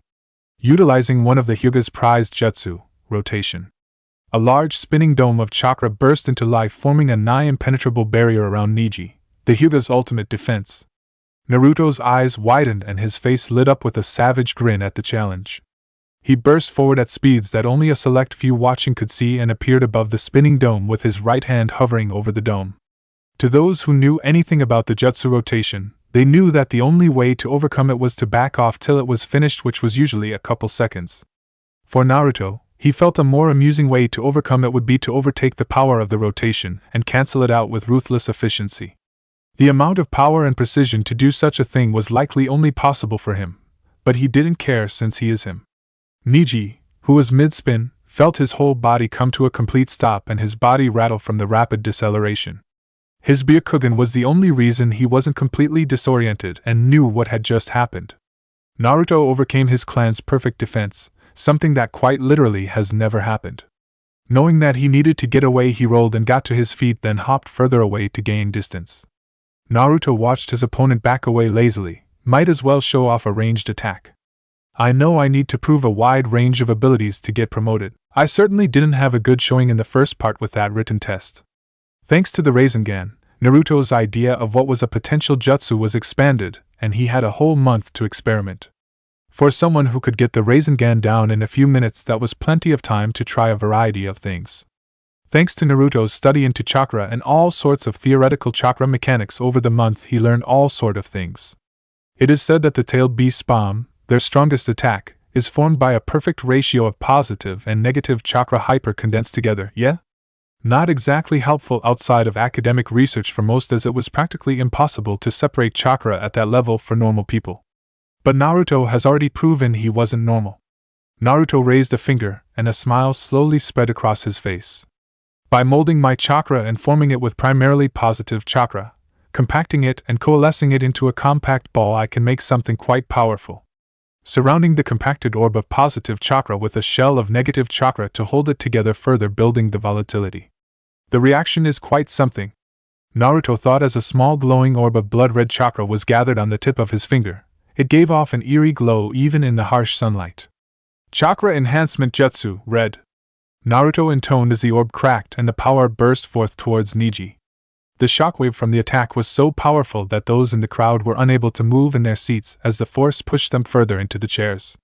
Genma flashed away from the arena to a position behind Naruto to escape, while Niji, who was the target of the attack, could only try and use rotation with all his power. "Father!" shouted Hanabi in shock as she tried to cover her face from the wind. She had been on the edge of her seat as her cousin was mercilessly beaten down by the blonde.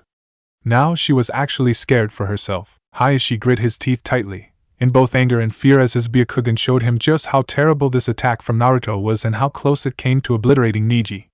It was only thanks to Niji pushing every drop of chakra into a desperate rotation that he was still alive and not a stain on the arena wall.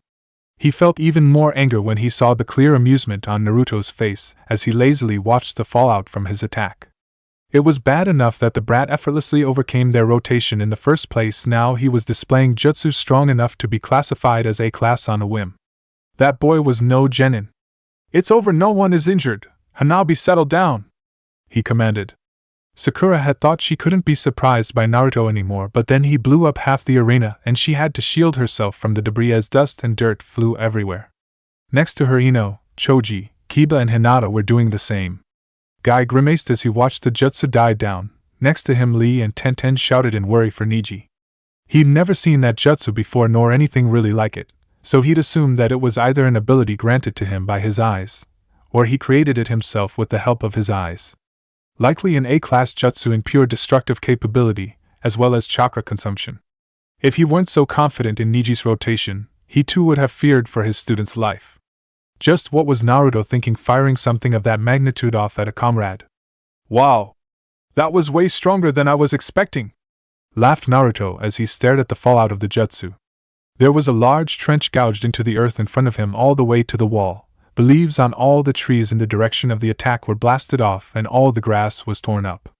In front of the wall, Niji was heavily panting inside a small circle where his rotation protected him from the blast. The wall itself had a large crater at the center with a large web of cracks spreading out dozens of meters. "I didn't put my all into that. I could have made it much stronger. If I were to estimate, I'd say that was about 40% of the power I could safely put into Red at this moment." I had a feeling that Niji would have been able to block that much with the remaining chakra in his system and his skill with rotation. Hopefully we both look good enough to pass with that. Naruto pushed his glasses back into place and walked over to Niji with a happy little skip. "Niji! That was a good fight, but I win!" he declared with a grin and a thumbs up. "Hey! Oral fixation, call the match, he's out of juice!" Naruto yelled to Genma, who had been following behind him towards Niji. His eye twitched at the name, but he didn't disagree with the blonde and called the match in his favor. Naruto soaked up the attention of the crowd, feeling all sorts of things from all the people watching, such as admiration, excitement, unease, and fear. But what won out was excitement as they roared with approval at the match they just got to watch. Instead of going to where the rest of the competitors were, Naruto shot up to the roof of the left building that overlooked the Chunin exams arena. The rightmost building was where the dignitaries sat, as it was the one with the most shade from the sun. The center were where the Hokage and Kazekage sat with their guard, and the left building were where everyone else sat. On the roof of the left building, sitting by himself, was Jiraiya, sipping on a bit of sake as he lounged under an umbrella to shade himself from the harsh sun. He acknowledged Naruto with a nod. "Old man Jiraiya," greeted Naruto with a grin. "What did you think? I tried to make it look as good as possible for both of us to get promoted," Jiraiya hummed as he poured more sake into a saucer. "I think you may have drawn it out a bit too long, but no one will hold that against you for making it more of a show in this context." After all, excitement equals more business for the village. He explained, then took another sip of sake. I would say that both of you have a very good chance of promotion. Niji didn't get to show off much strategy since he couldn't really do all that much against you. Again, I don't think Sensei will hold it against him. I made him very aware of how strong you are. Naruto chuckled hearing that and leaned back onto his elbows next to Jiraiya. Oh yeah? Naruto asked lightly. He'd be very curious about that conversation. Jiraiya flicked Naruto on the head. I'm not adding to that ego by telling you that. You think well enough of yourself already, brat, he said with a twitching eye. Jiraiya's attention was drawn back to the arena floor. I believe even within the first few moments of this match the Nara has shown strategic thinking on par with any Chunin. He'll most likely be promoted, Jiraiya said with an impressed look on his face. Naruto gazed down at the match. The Wind Girl was pretty good and Shikamaru was managing to stay a couple steps ahead, keeping him in the fight despite his lack of offensive power. His shadow manipulation could be far better, Naruto commented lightly while looking at the shadow stretching across the ground speeding towards the Wind Girl. He has a far better grasp on it than his ability would suggest. It's like he's putting barely any effort into commanding the shadow. Then he tilted his head thoughtfully. You know what, that's pretty on brand for Shikamaru now that I'm thinking about it. Jiraiya snorted in amusement. Yeah, he's the Jonin Commander Shikaku's son. That man wouldn't get out of bed if his wife wasn't there to nag him, he said with a laugh. Not surprised his son has a general lack of urgency at this age. Shikamaru's dad is that important, huh? Naruto said in wonder. He was aware that his father was the clan head of the Nara clan, but he didn't know he also held a position of importance of that level. Yeah, Shikaku Nara, he's one of the most brilliant minds to ever grace the village. In terms of pure strategic thinking, he's likely the best, responded Jiraiya. Naruto turned to him curiously. Even better than old man Hokage, you and Kakashi-sensei? Jiraiya barked out a laugh. Me? I'm no strategist. I wouldn't call myself dumb, but I'm more of a solo act and can adapt better than most to a variety of circumstances. But commanding others isn't really my forte. Kakashi is an excellent mission leader, but he's never had to effectively lead more than a handful of shinobi. I would say Sensei is a close second with an elder by the name of Danzo in third. Both of them have experience leading large numbers effectively and winning battles without having to be there in person. That's what it means to be a true strategist, using what's available to you to achieve the best outcome without having to be there. Naruto hummed in thought. Then I'm not much of a strategist. He mused simply. Jiraiya shook his head. You and I are similar in that regard. We're solo acts. Able to adapt to any situation and come out favorably, but not really suited to leading great numbers without being in the front, he replied. Down below, gasps were heard as Shikamaru had effectively ensnared the Wind Girl with his shadow, capturing her and securing the victory. Naruto fell over laughing when, instead of accepting the win, he decided to forfeit, saying he was out of chakra. He's still got plenty, laughed Naruto. Jiraiya started laughing after hearing that. Then he just didn't want to compete anymore, just like his father. It would seem that the puppet guy had forfeited his match to Shino, which is why Shikamaru was the one to fight just now. That meant that next up was Sasuke and Gaara, to which the former still wasn't here yet. Naruto frowned at that, wondering why Kakashi and Sasuke would be so late to arrive to something this important. Jiraiya looked to the sky with a sigh. While we're waiting, I should tell you something. That Gaara, he's like you. He holds the one-tailed beast within him. I was able to confirm it during our month of training. Why tell me? Asked Naruto with a frown. Jiraiya sighed. Just in case things go south with this match, I want you to know what's really going on. I believed it was a bloodline similar to the fourth Kazekage that allowed him to manipulate sand, but it's a byproduct of having the demon sealed within him. And all I got from the Nine Tails was the hatred and fear of my countrymen. Naruto commented lightly, hiding just how much it still stung thinking back to his childhood. Jiraiya just looked away, not wanting to respond to that. Down below, the crowd was growing restless at having to wait for Sasuke to show up for the exams to continue. Naruto frowned as a thought occurred to him, his brain processing information at speeds unrivaled by anyone thanks to the Six Eyes. Why do you think Puppet Guy surrendered without a fight? Naruto asked suddenly. It doesn't make sense, right? Sure, it's not a terribly great matchup for him, but he's still trying to be promoted here. Jiraiya looked over at him with a frown. Who knows, I've long given up trying to understand greenhorns, he said offhandedly. Naruto sat forward and leaned over his crisscrossed legs with a frown. Or would it make sense to not want to show off his puppets in front of so many people? He mused. Exactly, he likely doesn't want to show his hand to everyone here, replied Jiraiya with a disinterested hand wave. Naruto rubbed his chin in thought. I suppose, but do you think he has some sort of ulterior motive for the exam? Wondered Naruto. The puppet kid? Jiraiya asked incredulously while pointing in the direction of said person lamely. Naruto glared at him. I see what you mean, you really aren't a great strategist. No. I mean the Sand Ninja. He is one of them if you haven't noticed, Naruto explained with an eye roll.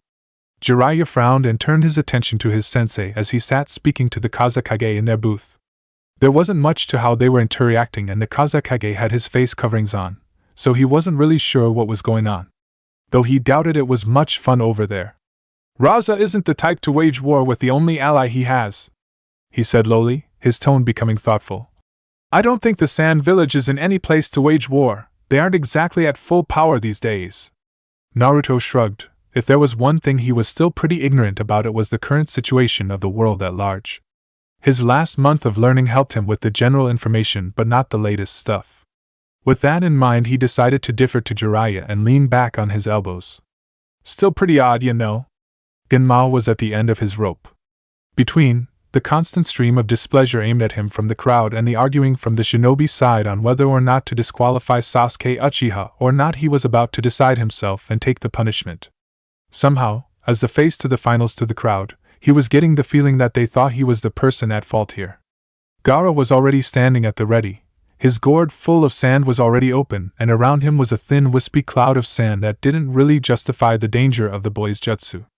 He hoped that whoever faced him was up to the challenge, or they just had Naruto fight him, would likely settle it without much issue. Genma, we have given him as much time as possible, you may move on. Genma sighed as orders from up top came into his earpiece. Seems even the last Uchiha didn't have an infinitely long rope. Right as he was about to speak, a burst of smoke exploded next to him. The crowd gasped while he rolled his eye. This had Kakashi written all over it. The smoke cleared to show Kakashi standing in the same laid-back manner, while Sasuke was clearly ready to fight. Curiously, Sasuke's attire had changed into an all-black jumpsuit with white bandages around his left arm. Maybe Team 7 had a joint shopping trip to get new looks. I really hope we're not too late, Kakashi asked worriedly with a nervous smile. Sasuke next to him bristled but didn't talk. Genma shook his head with an amused smile. Right on time, I was about to disqualify you, he replied. The usually stoic Uchiha had a small smile on his face hearing he was still in it. Before anyone could add anything else, Naruto appeared next to them with a wave. Yo! You're late, you bastard! Laughed Naruto as he moved forward. I was sure that Kakashi-sensei's lateness rubbed off on you. The man in question let out an awkward chuckle while he rubbed his neck. Sasuke stared at him for a moment, then smirked. You won, right? Of course. Good, I'm excited to fight you. Kakashi walked forward and patted Naruto on the head. Interesting new look, Naruto. Congratulations on winning, although I can't say I'm surprised, he said offhandedly. Naruto smiled at his sensei before turning over to Gaara. Hey! Sand boy, I hope you give Sasuke a good challenge. Good luck, you two, put on a good show, he cheered before shooting off away from the arena grounds. Kakashi nodded to Sasuke. Good luck, and remember what I told you, he said seriously with a look that he didn't let up until Sasuke nodded in return. Then he left in a swirl of leaves to the stands. Genma looked between the two genin with a small feeling of unease directed towards Gaara. The guy just gave off creepy vibes. His right hand slashed through the air. Begin! Naruto landed up with Jiraiya and retook his position under the umbrella with a content smile. Sasuke became strong, he said suddenly. The movement of his chakra and the density of it has improved drastically from what it was last I saw him a month ago. Kakashi isn't one to train in half measures, Jiraiya responded. He may seem lazy, but when he gets serious there are few that train as hard as he does. Just getting him to that point lately is tough from what I hear. Naruto snorted. Yeah, the guy didn't exactly train us into the ground. Down below, the fight began with Sasuke shooting forward at far faster speeds than what he was capable of before. To most he was a blur that was shooting in and out of Gaara's range to pepper him with testing blows. Sasuke tried all avenues of attack, shuriken, kunai, punches and kicks, and as he expected none of them broke through the sand. Gaara soon went on the offense, and sent forward a wave of sand that Sasuke had speed away from with a body flicker lest he be crushed. As soon as Sasuke stopped moving, he shot a titanic fireball forward towards Gaara. Even in the stand they felt the terrible heat of the fire jutsu as it neared Gaara. As expected, sand rushed to block the fire, and when contact was made there was a large explosion that blasted away all the loose debris in the immediate area. Sasuke's jutsu are stronger thanks to his improved chakra and control over it, commented Naruto. Jiraiya hummed. He'll need more than speed. Lee in the preliminaries was faster, and that didn't win him the match, he said seriously as he watched the young Uchiha battle with Gaara. Sasuke flipped away from sand until he was halfway up the wall of the arena. He looked down at Gaara with a frown. Nothing he did was able to really get through, and now Gaara had locked himself behind a dome of sand that he wasn't getting through with brute strength. Knowing this was the scenario he prepared for, he started flashing through seals. Oh? Naruto said lightly as the sounds of thousands of chirping birds filled the arena. Interesting, that should do it. Curious jutsu to teach a genin. Jiraiya commented lightly with a frown but didn't add more. Sakura gasped as she saw the familiar lightning jutsu, then turned to Kakashi. You taught him that jutsu from the bridge! She shouted in shock. Kakashi's eye smiled at her. It was the best way for him to penetrate the defense of Gaara. Sasuke and I are quite similar too, since we both share a lightning affinity and possess the Sharingan. It felt right teaching it to him, he said while watching Sasuke charge forward at ludicrous speeds towards Gaara. Lee in the seats next to them looked down with a frown. It took a genius like Sasuke a month to catch up to my speeds, he whispered to himself. Guy narrowed his eyes at Kakashi as he stood to his feet.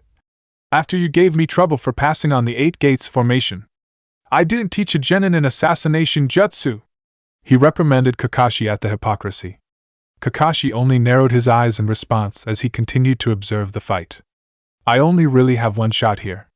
Need to make sure I make it count, Sasuke mentally screamed as he blitzed forward with lightning speeds and slammed his Chidori into the sand dome, causing a wave of lightning to blast out in a dome around the point of impact.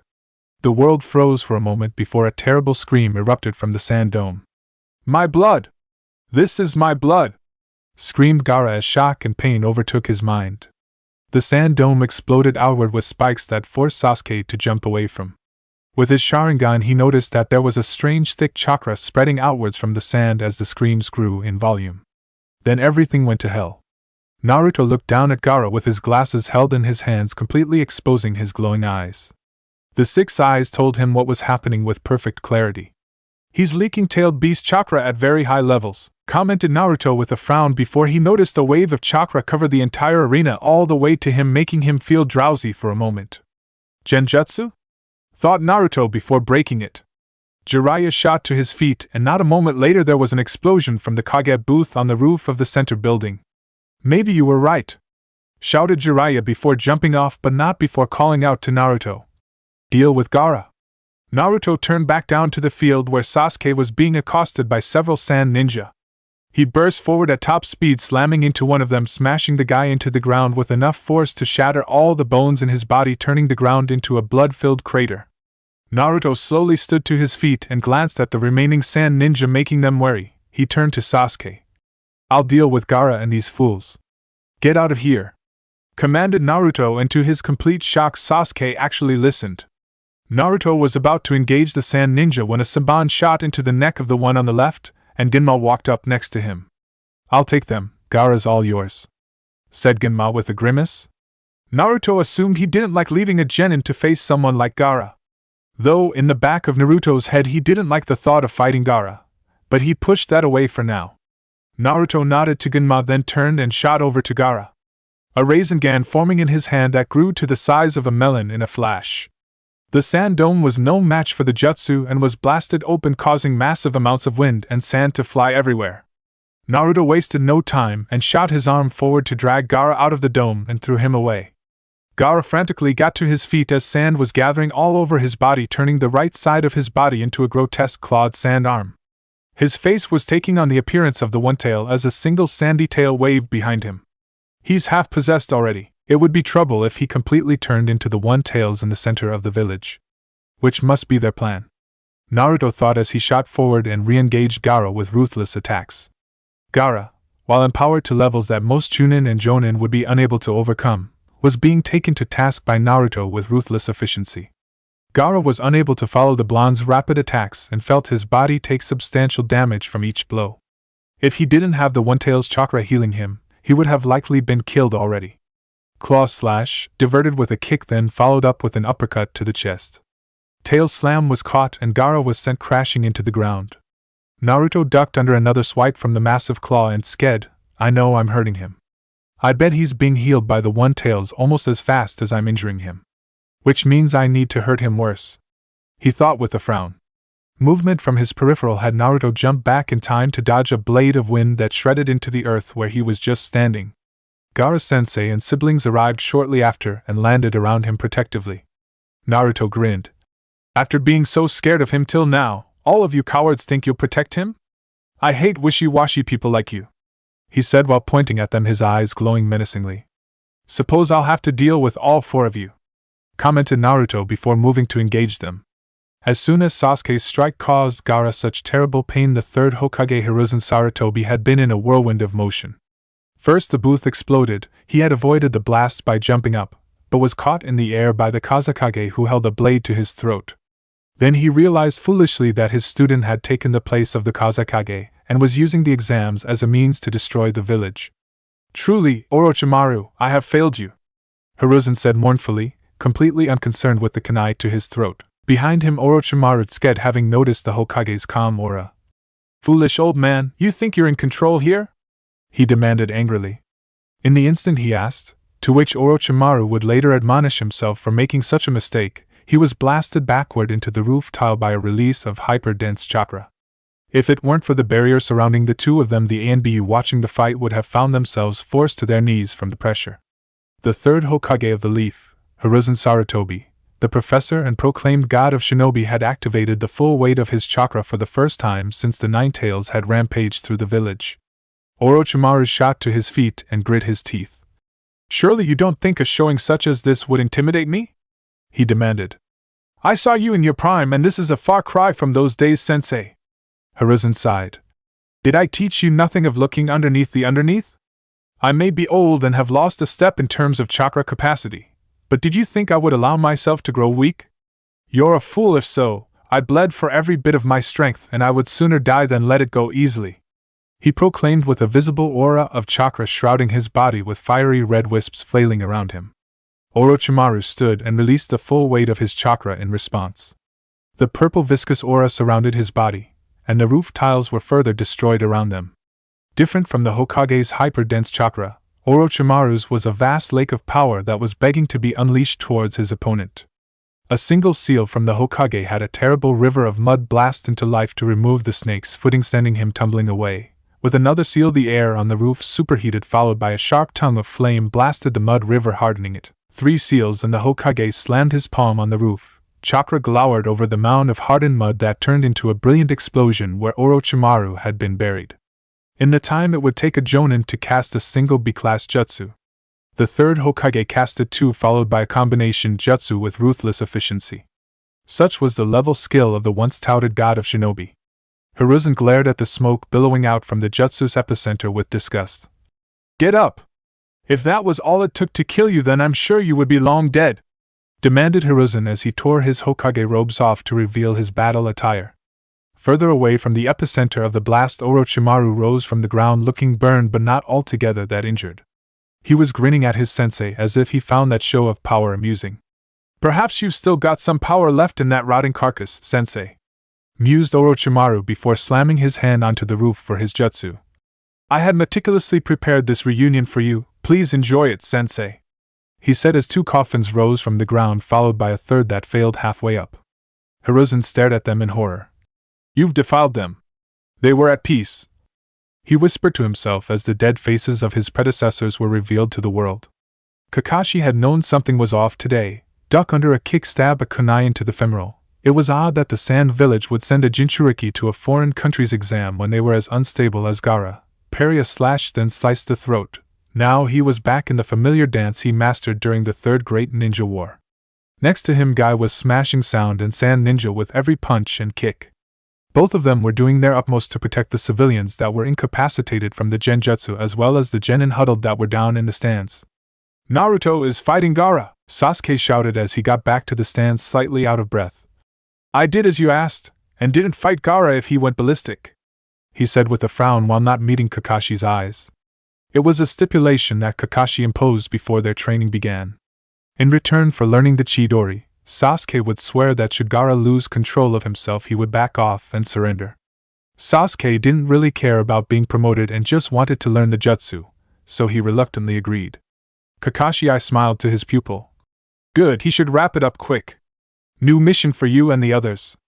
It's A rank, I need you all to move to the academy and make sure that the students are evacuated.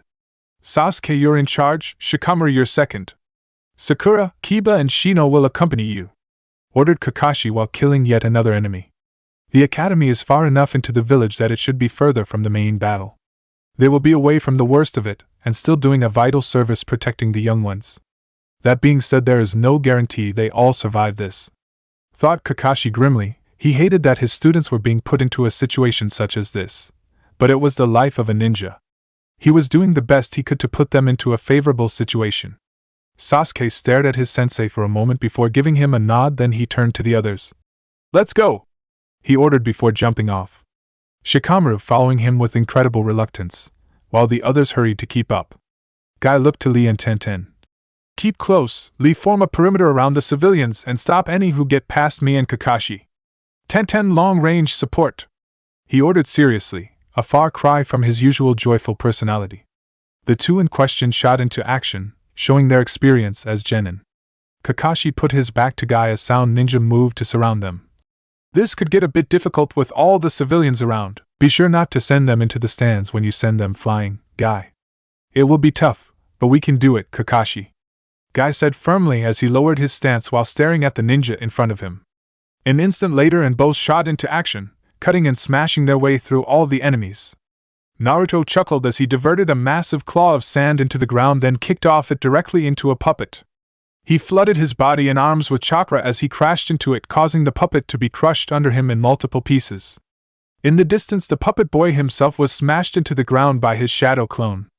Naruto didn't have time to take in the victory, as Gaara shot a blast of wind and sand pellets that he was forced to avoid. The area he and the puppet had been was shredded by the attack. Naruto decided that the next problem to deal with now that the poisonous puppet was gone was the Jonin. He had been a nuisance with his attacks and hit-and-run maneuvers. Seemed none of these sand ninja were too keen to trade strikes with him. The Jonin was keeping his distance to fire off wind blades that would cut him in half had they landed. So Naruto turned and went after Wind Girl, who was peppering him with powerful gusts to take him off balance. Her eyes widened, and she moved to run, but he caught up to her before she could take a second step. Naruto kicked her in the stomach, uppercut her falling head, grabbed her arm that was reflexively sent out to restore her falling balance, took it and turned, then twisted it behind her back. Ruthless excitement filled him for the first time as he went to snap her arm. The girl let out a silent scream as he applied more and more pressure to the arm. And there he is, Naruto thought, as an arm shrouded in wind was slashed at his neck from his right side. While the Jonin wouldn't rush to Gaara's defense, Naruto assumed that he would for the other two if he were going to kill them.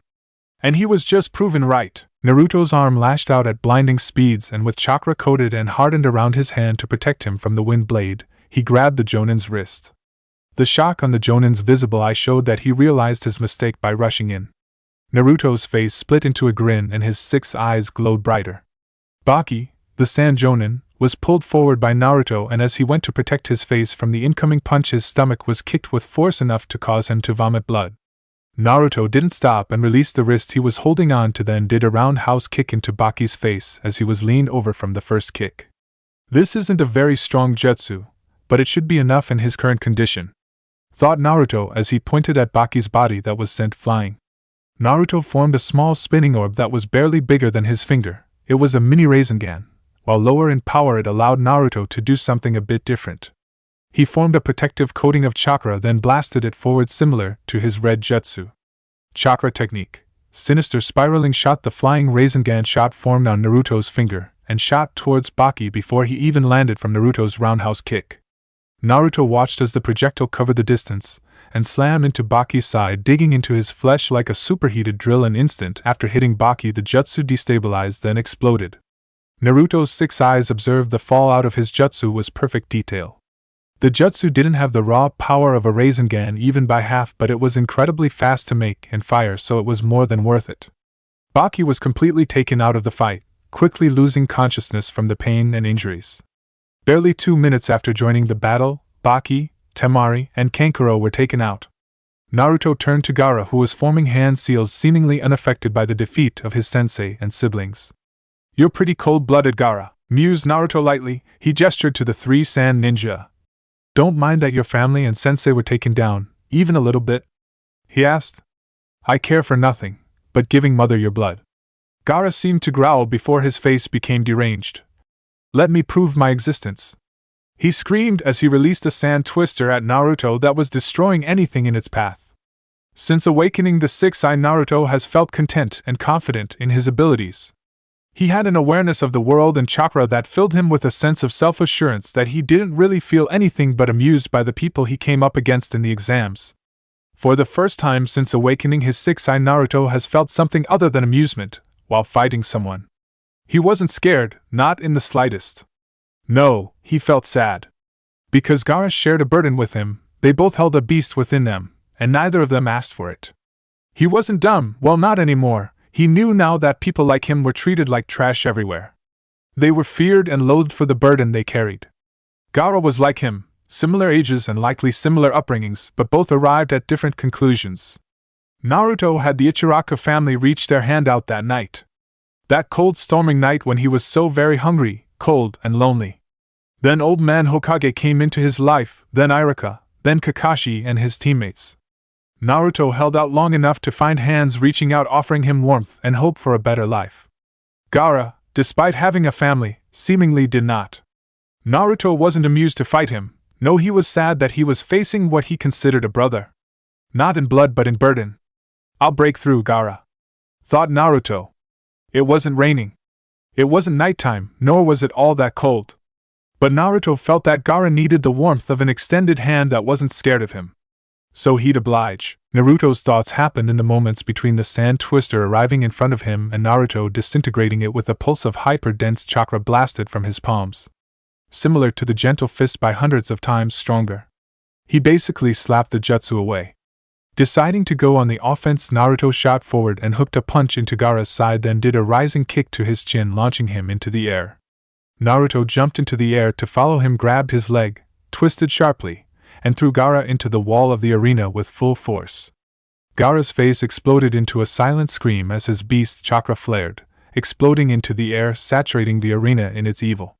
Naruto moved to stop him, but a mountain of sand surrounded Gaara as he was approaching, protecting him and slowly forming into the one-tailed beast, with Gaara perched out of its forehead. At the top, Gaara performed a jutsu that switched his consciousness with the beast, letting it take control. "Oh, well, I may have taken a bit too long here," Naruto said with a nervous laugh. "I should probably pick it up now." He knew that the mere appearance of the beast was going to terrify the ninja as they fought. No one older than him had forgotten what a tailed beast could do to the village. Naruto had no desire to allow the beast to remain very long. Naruto flared all of his chakra and strengthened himself to his current limit. His eyes allowed him to see the forming of the beast's consciousness from the jutsu. It would take control in roughly 1 second. He needed to move. He knew it wouldn't be in time of its awakening, but he would beat its subsequent actions at his top speed. "Yeah! I'm free, baby!" shouted the beast, its voice so loud everyone in the village heard it. "I dash!" It was interrupted by a commotion on his head. Naruto landed in front of Gaara in a flash. The sand from his path running up the beast exploded from the force of his steps. He didn't hesitate as he noticed the sand was forming tentacles around Gaara to stop him from hitting its host.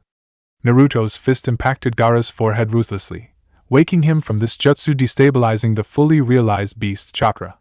"No!" screamed the One-Tails as it tried to fight Gaara's returning consciousness but was failing rapidly. Every leaf ninja in the village breathed a sigh of relief as the One-Tails was sent away as fast as it arrived. The only damage it caused was from its forming along the walls of the arena. Gaara woke as he was falling and stared at Naruto in horror. "No, no, no, no! I won't let you take it away! I won't let you destroy my existence!" he shouted in terror. He was trying to call for his sand but found he was out of strength. Naruto landed on his feet as Gaara fell on his front, hitting the ground roughly. Naruto walked forward and sat down crisscross in front of him with a frown. How? How are you so strong? Gaara asked in a broken voice. Naruto's eyes that usually glowed with unimaginable power were dull with sadness. As much as he enjoyed fighting and beating people, he found no joy from this victory. It's unbearable, right? Asked Naruto with a frown. Being alone? I know the feeling well. I was spat on, kicked, and hated for the beast within me. I was alone, and in the silence of my solitude I hated them. I hated everything. I wanted to crush them, to get back at them for treating me this way when I didn't even know why. Perhaps even a part of me still resents them. Mused Naruto as the sounds of the battle sounded in the distance. Gaara listened on, enraptured by his words. But I was saved by my friends. By those who I now hold precious to me above all else, even myself. Gaara's eyes showed his shock at those words. It is for them that I fight so hard. I won't ever lose, and I won't ever let anything happen to them. If you or anyone else tries to harm them, I'll kill you, Naruto said with a fierce glare that shook Gaara to his core. Suddenly between Gaara and Naruto appeared 3 sets of feet. Naruto looked up to see a heavily exhausted and injured Team Baki standing in front of Gaara, warily but fully committed to protecting the downed boy. Naruto looked at them for a moment before he smiled. I see. He said lightly as he noticed that in their eyes were no longer filled with wariness or fear of Gaara. No, in the 2 siblings there was nothing but worry and fear for him. Baki was similarly worried, like Kakashi was for them when he stood off against Zabuza. Gaara, you have a fine team, Naruto said with a smile. I trust that all of you will leave? Baki nodded firmly. Yes, the Kazekage is not leading us, he said while pointing to the barrier where Orochimaru was visibly clashing with the 3rd Hokage. I will be signaling the retreat. Enough blood has been spilled over a vendetta that was not ours. Then go, Naruto said, but in the next moment the full weight of his chakra bared down on them, and his eyes glowed ominously. But know this, I will not hesitate should we face off like this again, he warned. Baki and the 2 standing siblings nodded silently, while Kankuro reached down to pick up Gaara. Gaara couldn't meet his gaze as he muttered something lowly to his team. It must have been out of character, as all 3 of them turned to him in shock before speeding off, leaving the battle. Naruto only smiled as he watched them leave. It was likely the wrong move in terms of politics, but he didn't much care about that stuff, nor would he really care what the higher-ups in the village thought. They treated him like trash for all of his life due to his status and lack of talent. He wasn't going to bend over backwards to please people like them now that they were interested in his newfound power. After all, he hated wishy-washy people like that. Oh well, time to go see if the old man needed any help. The ANBU Captain Tiger watched the battle between 3 Hokage and Orochimaru impassively, already resigned to the fact that between them was a barrier that they had no way to overcome. The battle was epic in proportions. The first Hokage's taijutsu, and later wood-style jutsu were incredible to see in person, and he felt awe at the level he must have been at when he was alive if this was only a small portion of his actual strength. Then the second Hokage with water jutsu so superior to anything he's ever seen. They were monsters wearing human skin. But none of them more so than the 3rd Hokage Hiruzen Sarutobi, who fought both of them, and Orochimaru with only his faithful summoned Monkey King Enma by his side. While the Hokage's power was holding up well enough, he was noticeably holding back from using too much ninjutsu, favoring chakra enhancement and bojutsu for the fight. Though he was clearly at the end of his rope. Tiger was only thankful that the appearance of the One-Tails paused the fighting between them long enough for the Hokage to catch his breath. Though the break wasn't much, it clearly helped. How's he holding up? Tiger spun around at the sudden voice and was face to face with the now infamous 6 eyes that had been whispered about at ANBU headquarters. Naruto Uzumaki gazed at him dispassionately as he waited for an answer. The battle is tough. He's favoring a direct approach to not exhaust his reserves, said Tiger as he turned back to the battle. I don't know how long he can hold out against 2 undead Hokage on top of Orochimaru. Naruto grimaced and turned to the barrier, or rather barrier, as the 4 ninjas sustaining the barrier created one on either side of them. The barrier held properties of fire chakra in it as well as hyper-firm chakra walls. Likely anyone who physically touched the barrier would burn to death. Well, anyone that wasn't him. Naruto's 6 eyes allow him to perceive and understand chakra at a level that he could do things others only imagined. He was able to completely remove his elemental affinity from his chakra and master the highest form of shape manipulation in minutes. So with a solid coating of chakra around his body at an opposite ratio of what the barrier was comprised of allowed him to simply walk through. To the barrier that was chakra-based and static, it couldn't fight something that was its inverse. It would simply react in the inverse. So instead of a fire barrier, Naruto was faced with an opening that molded around him like water as he passed through it. The four ninjas sustaining the barrier had to grit their teeth to fight the shock that was threatening to destabilize the barrier from his actions. Naruto stayed away from the fighting for now, waiting for his opening.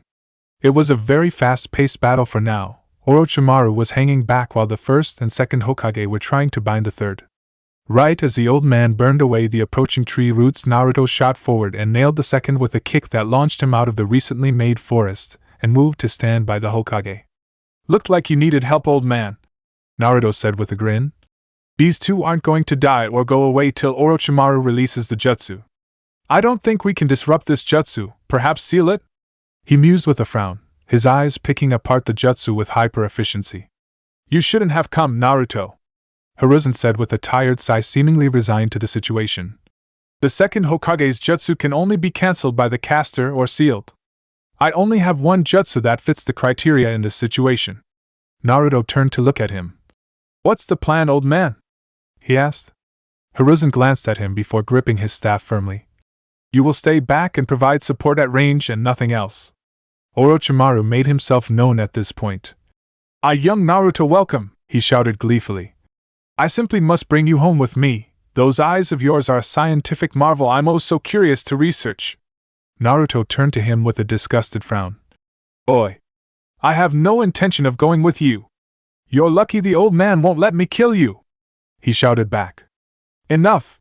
the third shouted before he rushed at the first Hokage, who mirrored his movements. Naruto watched impassively as the old man made easy work of the first with his staff, the range and power of it allowing him to easily dispatch the revived Hokage. It was like the old man was capable of shredding the wood with no effort with the speed in which he dispatched every jutsu the first sent at him. The second wasn't going to sit out of the fight as he weaved a single seal to produce a massive water dragon that raised the humidity in the barrier tenfold. Naruto watched as the chakra in the air folded in on itself hundreds of times over, utilizing the water in the air to form massive amounts of water for the jutsu. He didn't think he'd have been capable of ever doing something like that if he didn't have the six eyes. Seeing the wood style in person also showed him the depth of power the first Hokage had at his disposal. Witnessing these feats of strength from the three Hokage in front of him led Naruto to understand something. He wasn't the strongest, not yet. As he was now, Naruto was supremely confident in his ability to fight anyone. He was sure that he wouldn't lose to Orochimaru even, but seeing the Hokage fight, at weakened levels as well, showed him that the summit of power he would need to reach to be called the strongest was still above him. That wasn't to say as they are now too strong to jump in.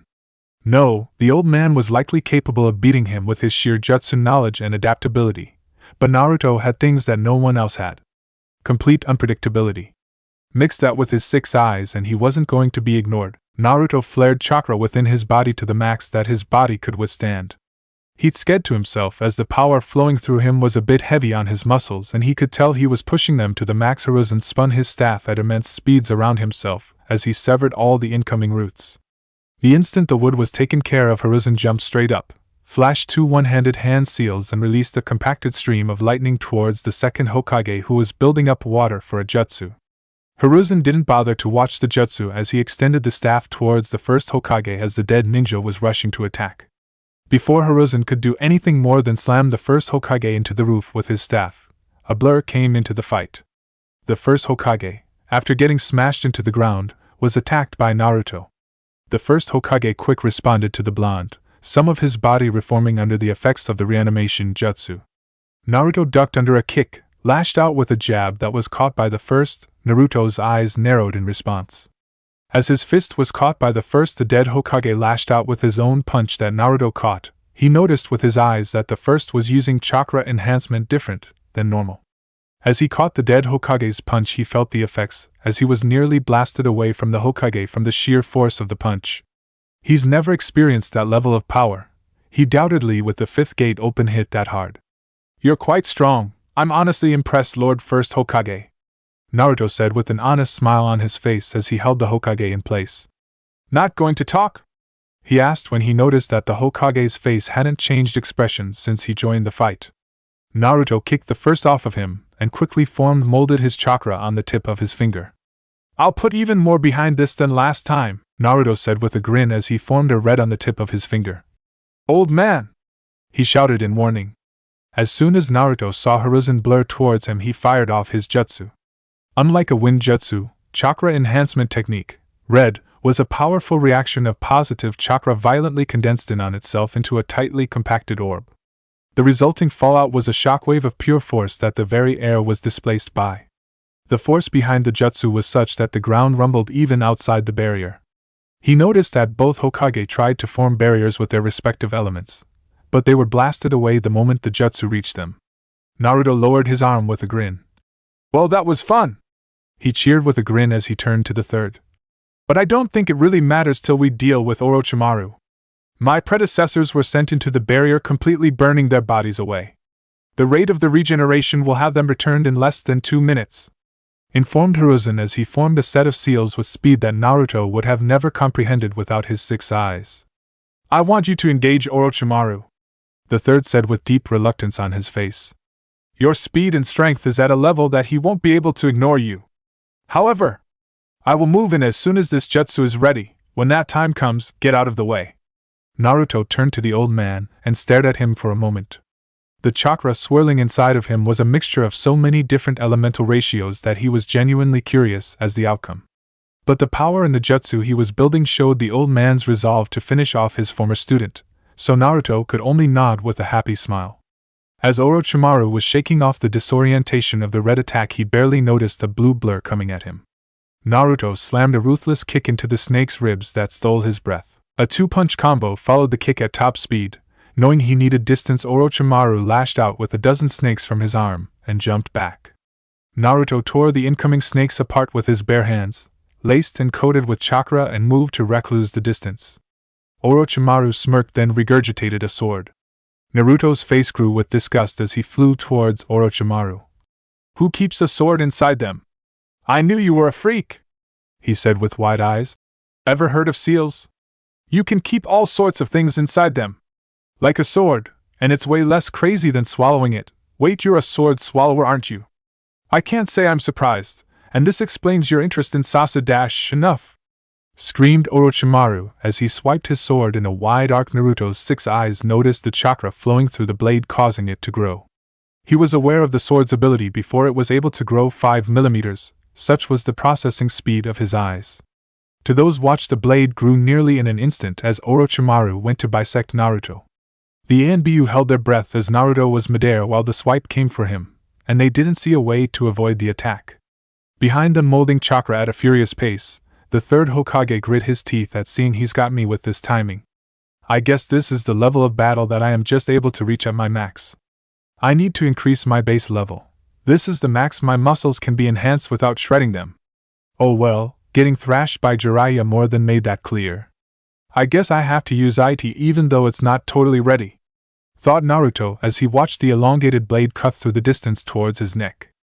In the month before the finals, Naruto's training consisted of him learning all that he missed out on during the academy, and as much as he could about chakra in the remaining time. Naruto's attention span during his academy time made it hard for him to sit and read or listen to his teachers. This made it hard for him to properly understand what he was seeing with the 6 eyes. It didn't take long to go through everything he missed and ignored. From there he pushed to learn the basics of elemental chakras, shape, form, barriers, positive and negative principles, and final time and space jutsu. Naruto was able to form and manipulate theoretical chakras due to his perfect perception, control and understanding of chakra with the 6 eyes. Red came from manipulating pure positive chakra. Blue, a jutsu he hasn't totally finished, was the inverse. Time and space jutsu, which from what he was understanding were basically teleportation and wormhole jutsu as they were now, were the highest level of ninjutsu and sealing jutsu. However, Naruto thought of separating time and space jutsu for a technique. Manipulating space by itself or time by itself, at large scales the level of energy would be impossible with the levels of chakra he possessed, but at small scales he could influence them. So he created a defensive jutsu, more of a barrier than anything else, but the chakra that formed it was in fact time in nature. It wouldn't have been possible without witnessing Jiraiya use the summoning jutsu, a time-space jutsu if at a lower level than the 2nd and 4th Hokage's flying Raijin jutsu. Seeing the chakra in action allowed Naruto to try and form it. Thus, infinity was born. In Jiraiya of the Sannin's own words, it was the most incredible jutsu he's ever seen or heard of. The blade of Orochimaru sliced towards Naruto, who lifted his left hand into its path and formed 3 one-handed hand seals. The blade made a sound as it made contact, and Naruto's eyes shone brightly as his jutsu held firm. The point of contact between Naruto's hand and the blade was separated by inches. Orochimaru on the ground holding the blade grit his teeth as he tried to close the last bit of distance, but found it impossible. At this moment, this is the 3rd time I've been able to activate infinity. It's only the size of my torso, and I need 3 seals to properly mold the chakra, but with time and practice it will cover me. Naruto grinned at the thought of his perfect defense.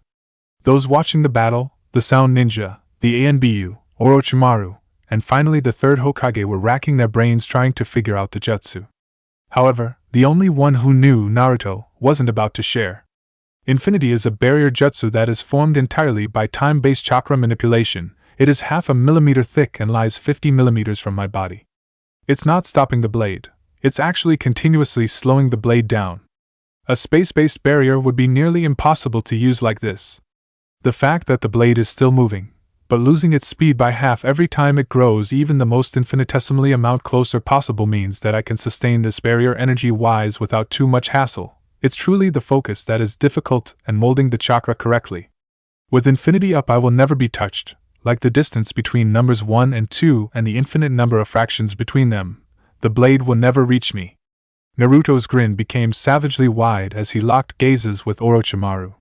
The slashing blade then contact with Naruto's defense, till now barely lasting 2 seconds. But they were still locked into the stalemate, either side giving an inch. "Naruto!" shouted the 3rd Hokage from the other side of the roof. Humming happily, Naruto allowed the momentum of the slash to push him away and land far enough away that the Hokage could attack. Orochimaru could only turn his head towards his former mentor, as long-forgotten fear filled every cell in his body, because he recognized what was coming. Hiruzen Sarutobi was considered the god of shinobi for many reasons, most notably was his mastery of all shape and form changes in chakra. He mastered all 5 elements to the level of a primary affinity, was able to mold his chakra into any shape he desired, and was capable of harnessing yin and yang chakra. Something no shinobi could do, bearing the great sage of the past and wielders of the legendary Rinnegan. The ultimate jutsu of the 3rd Hokage was this, Requiem of the Sage. First it began by molding all the elements and keeping their strongest quality, the shredding wind, the solid foundation of the earth, the piercing energy of lightning, the power of flame, and the ever-shifting form of the water, and binding them with pure yang chakra as the glue. Both of Hiruzen's hands were put together in the form of a prayer, and black lightning surround them, sparking erratically, with a white halo of chakra glowing around his hands that sparked with blue lightning. His face was covered with shadow, hiding his expression from both Naruto and Orochimaru, but they knew it likely held a look of immense concentration. The instant Orochimaru looked from Naruto to the Hokage, a flash of blinding light overtook the rooftop, followed by a sonic boom that had everyone in the village reeling. Naruto was able to witness the beam of violent energy swirling with arcs of chaotic energy that destroyed everything it came into contact with. Orochimaru could do nothing but harden his body with chakra and hope the nature chakra in his body would let him survive this. The twin barriers keeping the 3 of them inside the rooftop was torn through as if it was paper, and the beam continued until it impacted a building across the street, blowing it sky high. The ninjas standing atop the building were torn to shreds, leaving only dust in their wake, and the building itself was only rubble. Naruto could only say that he had never been as impressed as he was right now. He turned back to the Hokage and audibly gasped. The old man's coils were all burned, his body was quivering, and he had a look of utter exhaustion on his face. Naruto rushed over, barely beating the Anbu, who were now able to join them, and caught the Hokage before he could fall to the ground. "He needs emergency medical attention. All of his chakra coils are severely burned," shouted Naruto to the Anbu. One with green hair moved forward and began trying to heal the Hokage. Naruto turned to where Orochimaru was before the attack and frowned. There was nothing left of the area, and if Orochimaru lived or died, they wouldn't be able to confirm it. However, there were 2 things that were there that Naruto could confirm. The first and second Hokage moved forward, this time with facial expressions shifting as they gazed at the 3rd. Naruto didn't feel any danger from them like before, but stood at the ready. The first noticed this and smiled at him gently. "Please, young ninja, do not worry, we are not long for this world. The jutsu controlling us is breaking, and we will soon be free," he reassured. "Oh Sarutobi, you have more than surpassed me," he said with a fond smile on his face. The second Hokage kneeled to get a closer look. "I believe he will survive, however his future ability to wield chakra is unknown. Find a replacement monkey, you've more than earned your rest," he commanded firmly, but his eyes held a softness that only a proud teacher could have. "The old man will be fine, I'll make sure of it," declared Naruto with a fist held up in determination. "If we can't heal him here, then I'll find someone who can, I swear it." The brothers smiled fondly at the boy, the second looking at him closer. "You have an interesting ocular ability. What is your name?" he asked. "My name is Naruto Uzumaki, wielder of the 6 eyes, and I'm going to be the strongest Hokage of them all," Naruto said while wearing a smile of supreme confidence. Both Hokage's figures began to crumble apart, and their soul broke away and started flying up into the air. They looked out at the remaining skirmishes throughout the village, the sand having left under Baki's command and most of the sound defeated and retreating. Both of them knew today was hard and filled with loss, but felt pride in the village they built, and died for remaining strong so long after their passing. Then they looked down at the young Uzumaki who was watching them leave with his otherworldly eyes, and they knew that the future of the village would rest with him. Crazy as it may seem, they didn't feel all that hesitant leaving the future of their village to a young boy like Naruto. Chapter 2. Naruto sat on top of his father's head on the Hokage monument with a bored expression. Lots have happened since the end of the Chunin exams and subsequent invasion led by Orochimaru of the Sannin. There was the sounds of repairs all over the village. Not so much damage was done that the village was unable to operate normally, but many businesses and homes were destroyed in the fighting. Overall death tolls were still being counted, but thankfully the civilian numbers were mitigated quite well thanks to the actions of the rapid response Chunin force. Genin, Chunin and Jonin deaths were less than expected. 4 Jonin, 94 Chunin and 11 Genin. For assault force from the sand and sound number were over 2,000 altogether, only suffering 108 deaths defending the village was very impressive. Naruto surmised that the actions of himself, Jiraiya, Kakashi, Guy, and Sasuke did the most as they took out the biggest players or defended important points in the village. Unfortunately, all wasn't amazing. Orochimaru isn't dead, the fact that his curse seal is still active on Sasuke, and Enko Mitarashi shows that. So the old man's insane jutsu was only really useful for ending the fight and disrupting the snake's control over the first and second. Naruto's eyes narrowed at the thought. The third Hokage was comatose since his use of Requiem of the Sage. One of, if not the only S-class plus jutsu in existence, something that even a young Hiruzen struggled to use, much less the old man he is today. Based on the reports of the head doctor, the old man would be lucky to retain use of his chakra, but his days as an active S-class combatant were over. Naruto didn't want to think about the odds of his survival if there wasn't something done about his coma soon. No one in the village has the ability to heal him. Head Dr. Tori was only able to ease his pain. The head of the ANBU's medical squad, Carp, was similarly unable to do much. "I can only think of one person on the planet that would have a chance. And wouldn't you know it, it's the last of the Sannin, Tsunade Senju." Therein lay the problem, Naruto thought with an angry glare. With the third in the current situation, the decisions were being made by the Advisory Council. Made up of the major clan heads, ANBU commander, Jonin commander, and the third's old teammates. Seems with the god of shinobi out of the game, hidden agendas were coming out. All of them can go die in a hole. I'm giving Jiraiya till the sun sets before I go after his stupid teammate. It was earlier during a troubling conversation with the council Naruto confirmed his earlier thoughts of them. Earlier in the council chamber, Naruto stood in a large room which was occupied by the current council who has been deciding the fate of the village. It was lacking any real personality. Torches lined the walls, no windows, and not much to sit on really. Random chairs in the room with some occupied, others not. Clan heads for the Akimichi, Yamanaka, Hyuga, Inuzuka, Aburame, and Nara were sat in various positions around the room. ANBU Commander Lion was sitting crisscross on the ceiling behind Naruto, while Jonin Commander and Nara clan head Shikaka Nara was standing in front of Naruto with his arms crossed. Oh, and the 3 idiots were here. At a high-rise table were the 3 former teammates of the third, Koharu, Hamura, and finally Danzo. Despite not coming from any real reputable clans, or having any remaining power beyond a typical Jonin, from his 6 eyes observation, though Danzo was interesting, they certainly held themselves above everyone here. Naruto didn't hold back. He walked right in and said it. I'm not here to waste time with old fogies like all of you. Insolence. Shouted Hayashi. Naruto glared at him with glowing eyes that silenced him right away. I'm here to tell you that with the old man in his current state, he needs the medical attention of Tsunade Senju. Interrupted Danzo with a passive expression gathering the room's attention. Do not think your new bloodline makes you the only one capable of thought. She is the only one alive with the expertise to potentially heal Lord Hokage. Lord? This guy hates the old man's guts. I've known that since I was 7. Naruto thought with a slight narrow of his eyes. Great, then we're done here. I'll leave right now to hunt her down and bring her back. Naruto said with a grin and went to turn around. Yamanaka Inoichi spoke up before he could fully turn around. You believe that the best course of action is to bring back a traitor? He asked with a glare. Naruto turned and looked at him for a moment with a frown, but it was Choza Akimichi who spoke up. Inoichi, Tsunade isn't a traitor. Inoichi turned to his former teammate. Of course she is. She abandoned this village after the Second War. How many have died because she ran away? Lady Tsunade's disappearances and has been excused by Lord Third.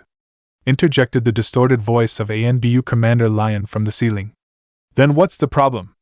Asked Naruto. This whole conversation reeked of politics, and he truly couldn't care less. The problem, you shitty fucking twerp! Shouted Suminizuka from her position sitting atop her dog partner.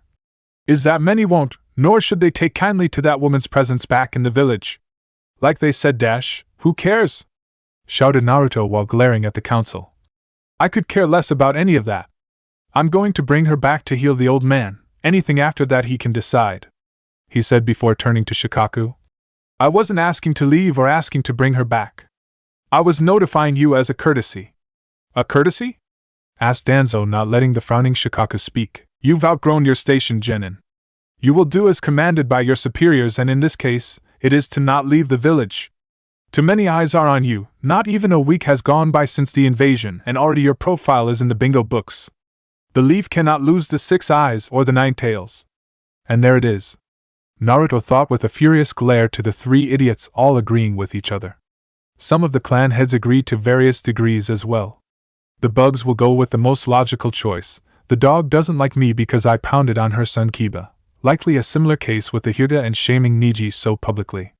The Ino Shikacho trio are all strangely quiet. Naruto turned to the Nara and tried to lock eyes, but the man was staring towards the ground. He seemed torn on whether to speak up or not. Naruto wasn't sure if that was in his favor or not. Scarface! Shouted an irate Naruto, getting a twitch out of Shikaku. You really agree with all this? He agrees as he knows it is the right choice. Hayashi Hyuga stated before walking forward. Mr. Uzumaki, you are not in any place to demand anything of this council, nor are you to leave this village without supervision. Supervision? Naruto thought without changing his facial expressions. He forced himself to remain calm as he could tell they were building to something. Koharu chimed in from there. Hiruzen may have tolerated your disrespect out of amusement, but it is high time you learn your station. It was already bad enough you had no control over the 9 tails as our Jinchuriki. Now you have no regard for your new bloodline's importance. She stated with a frown on her wrinkled face. Naruto was suspiciously quiet as they spoke. Shikaku started to look around the room with a frown. I do not allow Hyugas to leave without a seal to keep the Byakugan safe. I would consider the same for Naruto. The 6 eyes have turned a pathetic genin into a powerful shinobi, not something we should let leave the leaf due to carelessness. Hayashi stated, getting approving looks from the 3 and considering ones from the rest of them. Hamura stood from his chair. This council has already been working to place you in a new cell, better training conditions which will allow you to perform your duties as the 4th Hokage intended. Naruto opened his eyes at that point and glared at the advisor. Oh? Is that what my old man wanted? To be your little attack dog? Naruto wondered with a half-lidded glare that was glowing with unimaginable power. Those in the room felt hairs on their necks stand up before the words were registered. Boy, that isn't Dash. Shouted an alarmed Kohara, but she was interrupted by Tsum. No fucking way you're his son. She shouted in disbelief, her hackles up at the thought. You're that woman's son, the Uzumaki outsider. Outsider? Murmured Naruto before a titanic amount of chakra was felt throughout the room. All individuals inside the room were war vets, some of multiple wars. Not since the 9 tails was unleashed in the village 12 years ago did they feel such primal fear within their bodies. Naruto's body shone with a shimmery blue glow of chakra and the ground around him cracked under the weight of his chakra. If the third Hokage chakra was like a hyper-dense blanket and Orochimaru's was a malicious swamp, Naruto was like the deep ocean and no one in the room could force their bodies to move under the weight. Danzo's lone eye opened as he stared forward, but he didn't move to say or take any action, merely observe Naruto. Naruto continued with an icy tone. "Do not refer to my mother as anything other than Lady Kushina, dog," he said to Tsum, who gulped. Then he turned to the rest. "I have never liked any of you, the so-called High Council," Naruto said with a growl. "Before the old man was put out you had no power and were more than happy to let him lead the village, and his body isn't even cold before you try and take control." Naruto's chakra was pulled back into him, making the glow around his body resemble blue fire. He raised his hand in a claw-like motion with a narrowed eyes. "I believe you all need dash." Suddenly a hand was roughly slammed onto Naruto's shoulder, and if he hadn't recognized who it belonged to, he would have torn the arm off. The air in the room was once again saturated by powerful chakra, but this time it lacked the fearsome intent of Naruto's. "Jiraiya, what are you doing here?" Naruto asked, not even turning from the nervous council. Jiraiya smiled down at him in a goofy manner. "Seems you and I had the same idea. I'll take it from here. I'll meet you outside," he said with a grin. Naruto snorted and relaxed his chakra and stance. "Fine." Naruto threw a pebble from atop the Hokage monument with a sigh. The council was clearly trying to prevent the restoration of the old man and put a leash on him. He didn't particularly care about their reasons or intentions. They were cowards too scared of the old man to act till he was out of the game. From loyal advisors to ambitious swine, he hated wishy-washy people like that. It had been roughly an hour since he sat down on his father's monument, and he was pretty sure that Jiraiya would be done soon. He was anxious to get out of the village to find Tsunade Senju. The old man is stable at the moment. He isn't going to die if they can maintain him as is, but I believe that he will cross a point of no return in 3 weeks. The way his internal network was burned by his jutsu, that woman better be worth it. Naruto thought with a sigh. "Don't think too hard, Naruto, you're far too young for wrinkles," commented Jiraiya, who landed next to him and plopped down. Naruto spared him a glance before turning back to the village. "Did you talk sense into those fools?" he asked, not particularly caring either way at this point. He was leaving come nightfall. Jiraiya slapped him on the back. "Of course. Who do you think I am? I'm quite persuasive when I need to be," he exclaimed with a beaming grin on his face. Naruto looked at him, then shook his head. "I can't believe those fools.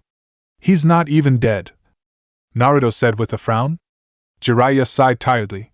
"Crazy as it seems, Sensei's teammates Koharu and Hamura are the two that care the most about preserving his vision of the village. They're just quite pragmatic and don't have his attachments to you and others that soften his decisions," he explained softly. Naruto turned to him with a raised brow. "Soft?" The old man was many things, but he wasn't that soft, wise and kind, sure. But he never held back after a prank went too far on my end. Jiraiya laughed. "Yes, soft. If you weren't like a grandson to him, he'd have had you trained since you could walk and wouldn't have tolerated anything resembling a prank from you. Remember, Naruto, you're a deterrent for war, a Jinchuriki, and many would consider Sensei a fool for not treating you as such. Several of whom are in this very village. I suppose, and the rest of those fools? I didn't think the clan heads would act like that." "Yeah," Jiraiya mumbled. "That's a whole other issue. Many of the clans are still trying to figure out their standing in the village and the Fire Lord's court since the Senju and Uchiha were basically wiped out. You present an unfortunate obstacle for their family's rise and acclaim." Naruto narrowed his eyes at that. "Explain." "There are currently 3 great clans in this country and this village. The Senju, Uchiha, and Sarutobi. You, or the Uzumaki, are being considered to be the 4th great clan right now. It's not confirmed yet, but it's all but set after this," Jiraiya said while extending forward a small booklet. Naruto took it and looked at it briefly. International Bingo Book. There was a marked page that Naruto opened too and felt his eyes widen in surprise. Uzumaki Naruto wanted for 50 Rio by the village hidden in the sound. Danger rating, S-class note, wields a bloodline known as the Six Eyes Ocular Jutsu. Huh? Naruto said with a snort before handing the book back. The snake is a bitter one. Jiraiya tucked the book back into his pocket. You are now the 3rd, 4th if we still count Sensei, and the international community still does for now, S-class individual aligned with the leaf. The Cloud Village boasts 3, the Sand boasted 2, the Stone boasts 4, and who knows what's happening in the mist with the war and constant defections. In the Fire Country's court, the 3 now potentially 4 great clans have 3 of the continent's 4 S-class ninja.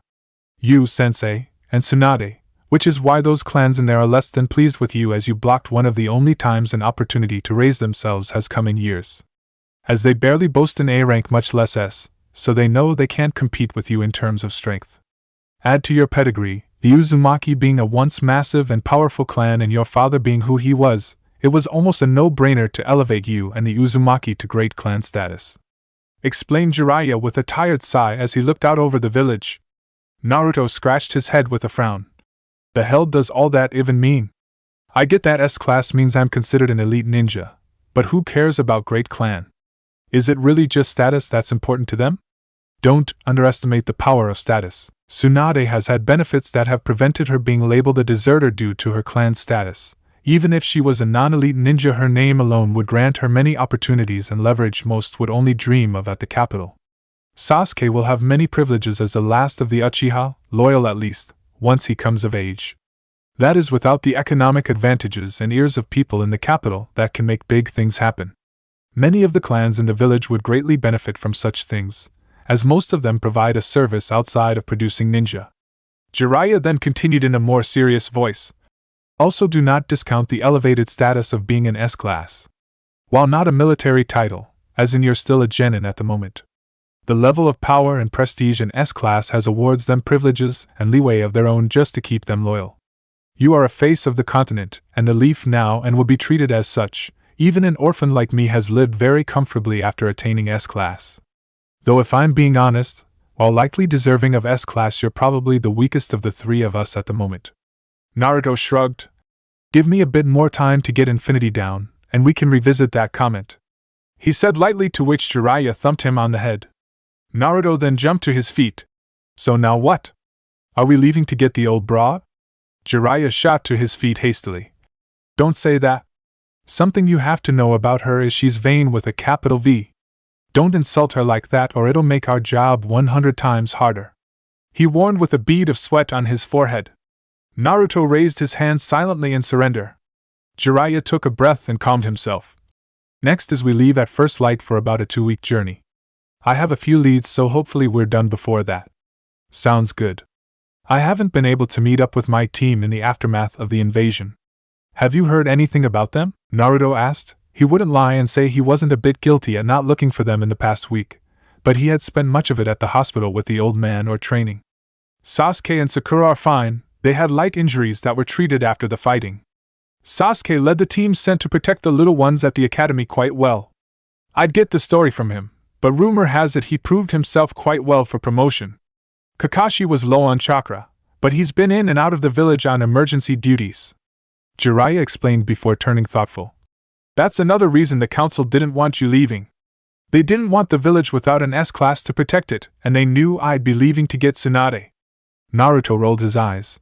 Yeah, I'm sure it was for a reason like that. They need their strongest here. Really making me feel like I have some type of privilege right now, he said sarcastically. He knew that was barely a consideration during that meeting. They were chomping at the bit to get him under their thumb. I didn't say it was the only reason, just a reason, Jiraiya countered with a smile. In their own way they think they're doing what's best for the village. Unfortunately, the ANBU commander, Shikaku, and some are really the only active ninja on the council anymore. The rest have duties inside the village they attend to. So their pragmatism may be a bit skewed these days. Jiraiya suddenly stopped. By the way, when did you learn about your old man? I heard you mention it in the council chamber, and just went along with it. Naruto snorted with a grin while pointing to his eyes. Ever since I've gotten these bad boys, I've been able to think far clearer and figure things out way faster. I saw a picture of him and knew instantly. Then I broke into the record room at the Hokage Tower and found out about my mother. I didn't really bring it up because it wasn't super important at the time, I guess. I was just happy to know who they were, he said softly. Jiraiya wrapped an arm around his shoulder. They would both be incredibly proud of you, never doubt that. Thanks, Naruto said with a smile. That being said, I am pretty annoyed, but I want to talk to the old man before I let it out.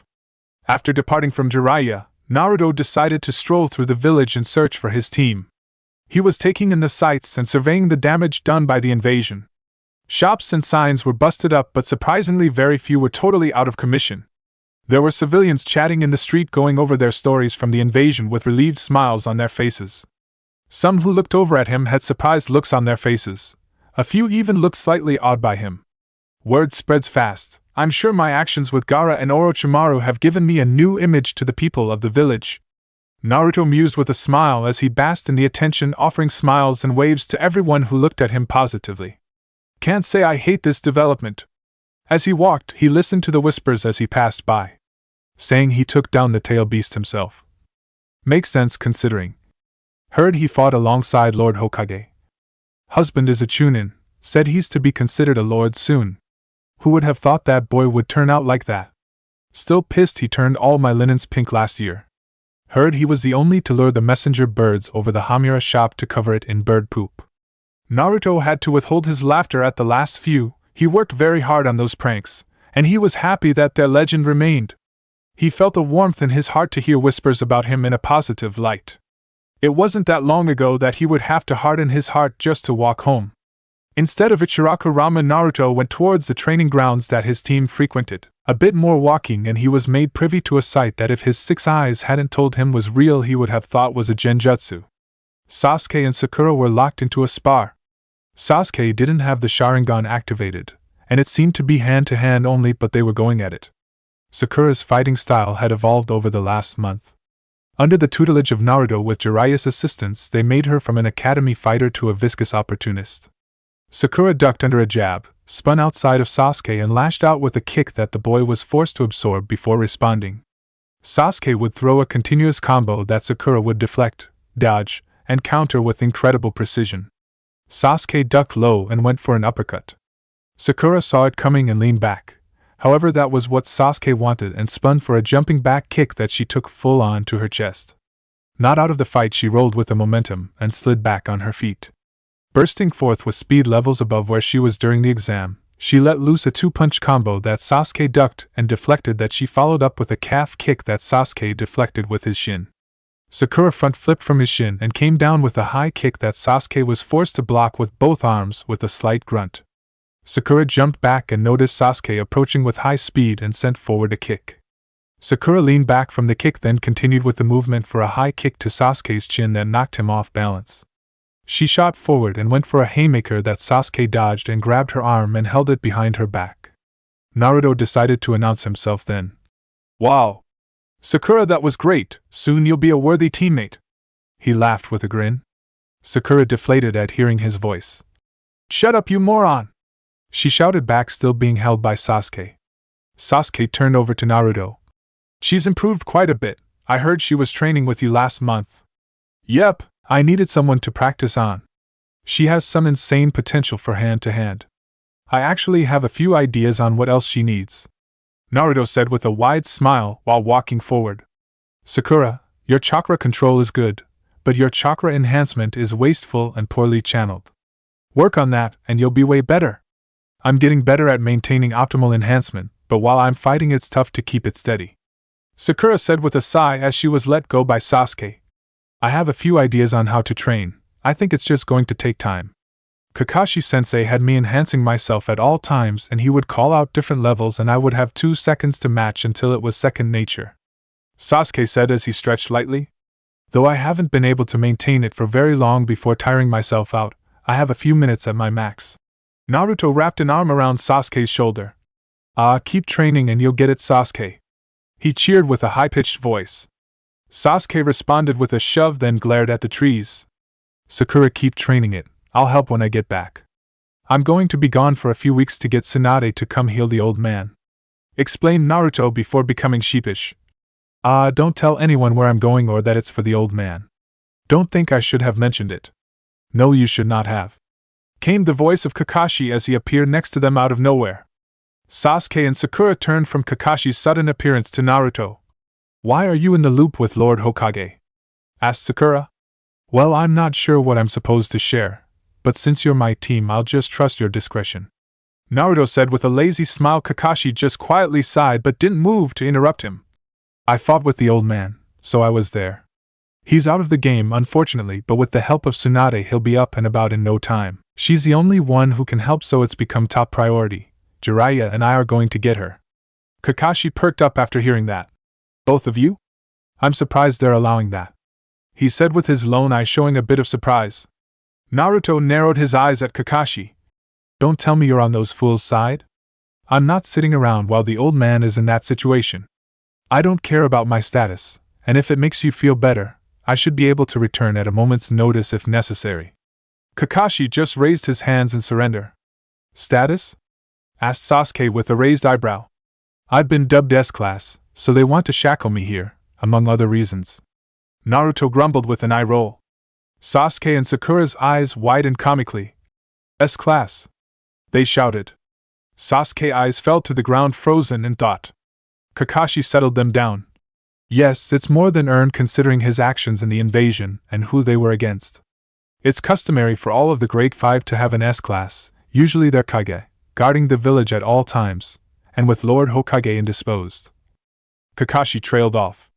Naruto! Shouted Sakura in shock. You can't leave if Lord Jiraiya is going. What if dash? Naruto interrupted with a raised hand. The old man's situation isn't known by the public. As far as anyone is concerned, he's resting. Even those within the village that don't have Jonin clearance don't know. He explained. Wait, what do you mean you could return at a moment's notice? Asked Sasuke. Naruto blurred forward and hugged Sasuke. I'm glad you asked, Sasuke. He shouted, getting face full of Sasuke's hands as he tried to free himself. After unceremoniously dropping Sasuke, Naruto went through 11 hand seals ending with the snake seal. There was a slight flare of chakra and a bit of a whoosh sound. Naruto in 1 second was in front of them, then at the next he was behind them. All three of them turned from where Naruto was standing to where he was standing several times.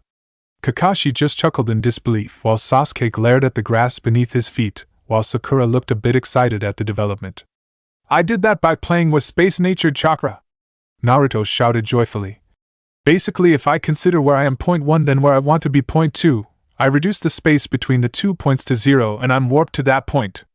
The 4th Hokage did something similar but with seals as the medium, and his was easier to make combat ready. Though with time my jutsu will be so superior no one will even bring him up. He shouted with a wide grin and his sunglasses shining in the setting sunlight.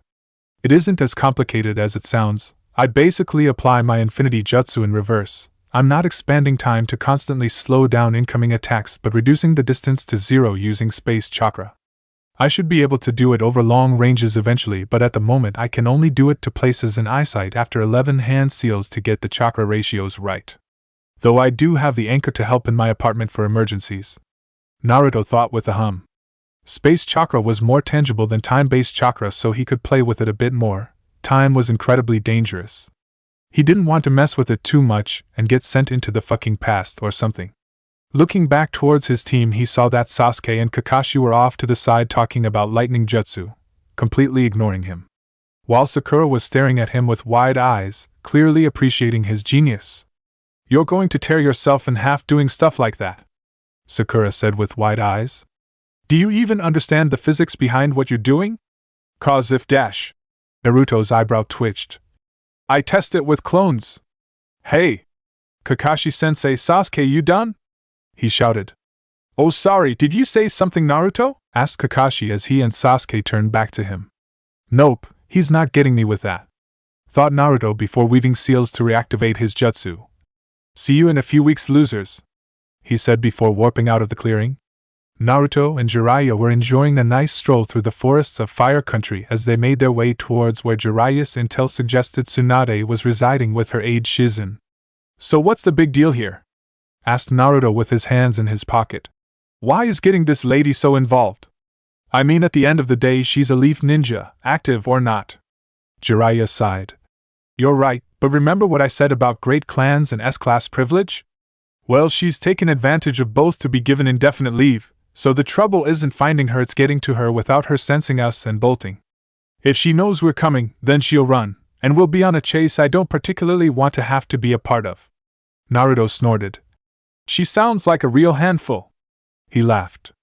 I guess I won't complain too much, it's nice to be out of the village for a bit.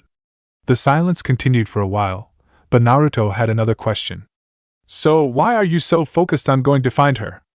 I'm more than enough to go bring her back, and the old fogies would be happy to have you stick around. Not like they'd really trust me with anything like they do you. Well, that's 'cause you're still a twerp, Jiraiya said with a grin, getting an eye roll from Naruto. In all seriousness, it's because there are rules, and despite having more knowledge of chakra theory than any Jonin I've met, you are sorely lacking in the political knowledge of our country and the others. Especially as a new S-class, there are rules even in this country we have to follow, more unspoken but rules all the same. Naruto turned to him with a raised eyebrow. Maybe I can force the snake to resend the rating, 'cause this is becoming annoying, old man, he grumbled. Jiraiya laughed. With strength comes responsibility, Naruto. You have tremendous strength, so. I got it, sighed Naruto. So what am I missing? There is a balance between the Hokage and the Fire Lord. While ninja villages are largely independent from the capital, there is a back and forth.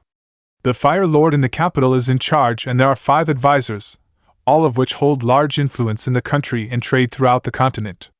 Trade that we need: food, cloth, resources, herbs, basically things that don't grow or exist naturally in this country. With that, the capital also provides funds to the village in times of need, such as after the Ninetales attack, where we needed all the help we could get to quickly rebuild so as not to look weak to the other 4 great nations. Naruto hummed. I suppose it doesn't come for free? Jiraiya nodded. Exactly. The Hokage's ninja are tools to complete missions, and those with money can hire us. The Fire Lord and the 5 advisors often have work that needs to be done, from being political diplomats in other nations or taking care of rivals. Naruto saw Jiraiya giving him a deadly stare, and Naruto understood the rivals weren't always in other countries. None of this is hidden from the Fire Lord or Hokage. In fact, it's actually encouraged to keep everyone sharp. We may not have the public history that the Bloody Mist does, but the Land of Fire has its own history of infighting. Besides the Fire Lord, the Hokage has the most authority in the country, with the 5 advisors being below that. Then are the great clans. See why it's important? Naruto rubbed his hair with a groan. Yeah, I get it. So what's the rules? You explained all that but didn't answer my question. Jiraiya thumbed him on the head. I was getting to it, he said with a glare. You and I are the go-to hire for those in the capital. Our power and reputation make us ideal emissaries, as we can go most places to deliver messages that would normally kill all that approach from the Leaf. Last year I went to the Rock Village to deliver the updated trade agreement from the Fire Lord to the Stone Lord.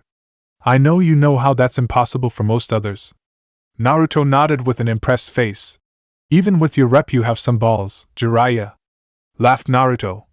I mean, you're the one who trained my old man, who tore those losers apart. Jiraiya snorted.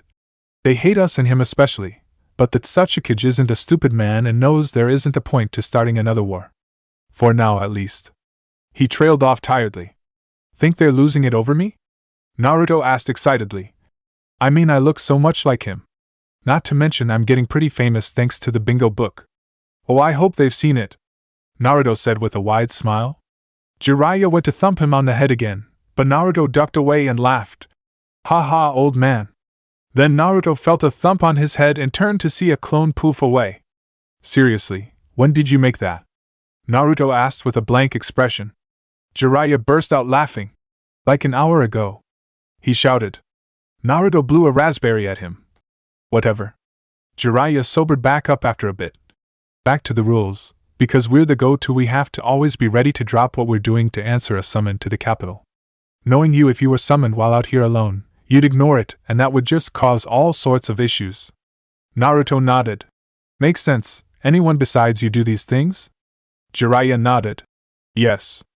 I do a majority of the political things. Sometimes Kakashi, as well as his rep, is incredible, and his strength isn't anything to scoff at. But for the work, sometimes an ANBU Capitan will take the job. The issue is the Hokage decides who gets the assignment, otherwise they would demand me for everything. My mission rate is very high, but they have practically unlimited money. Naruto perked up. Oh.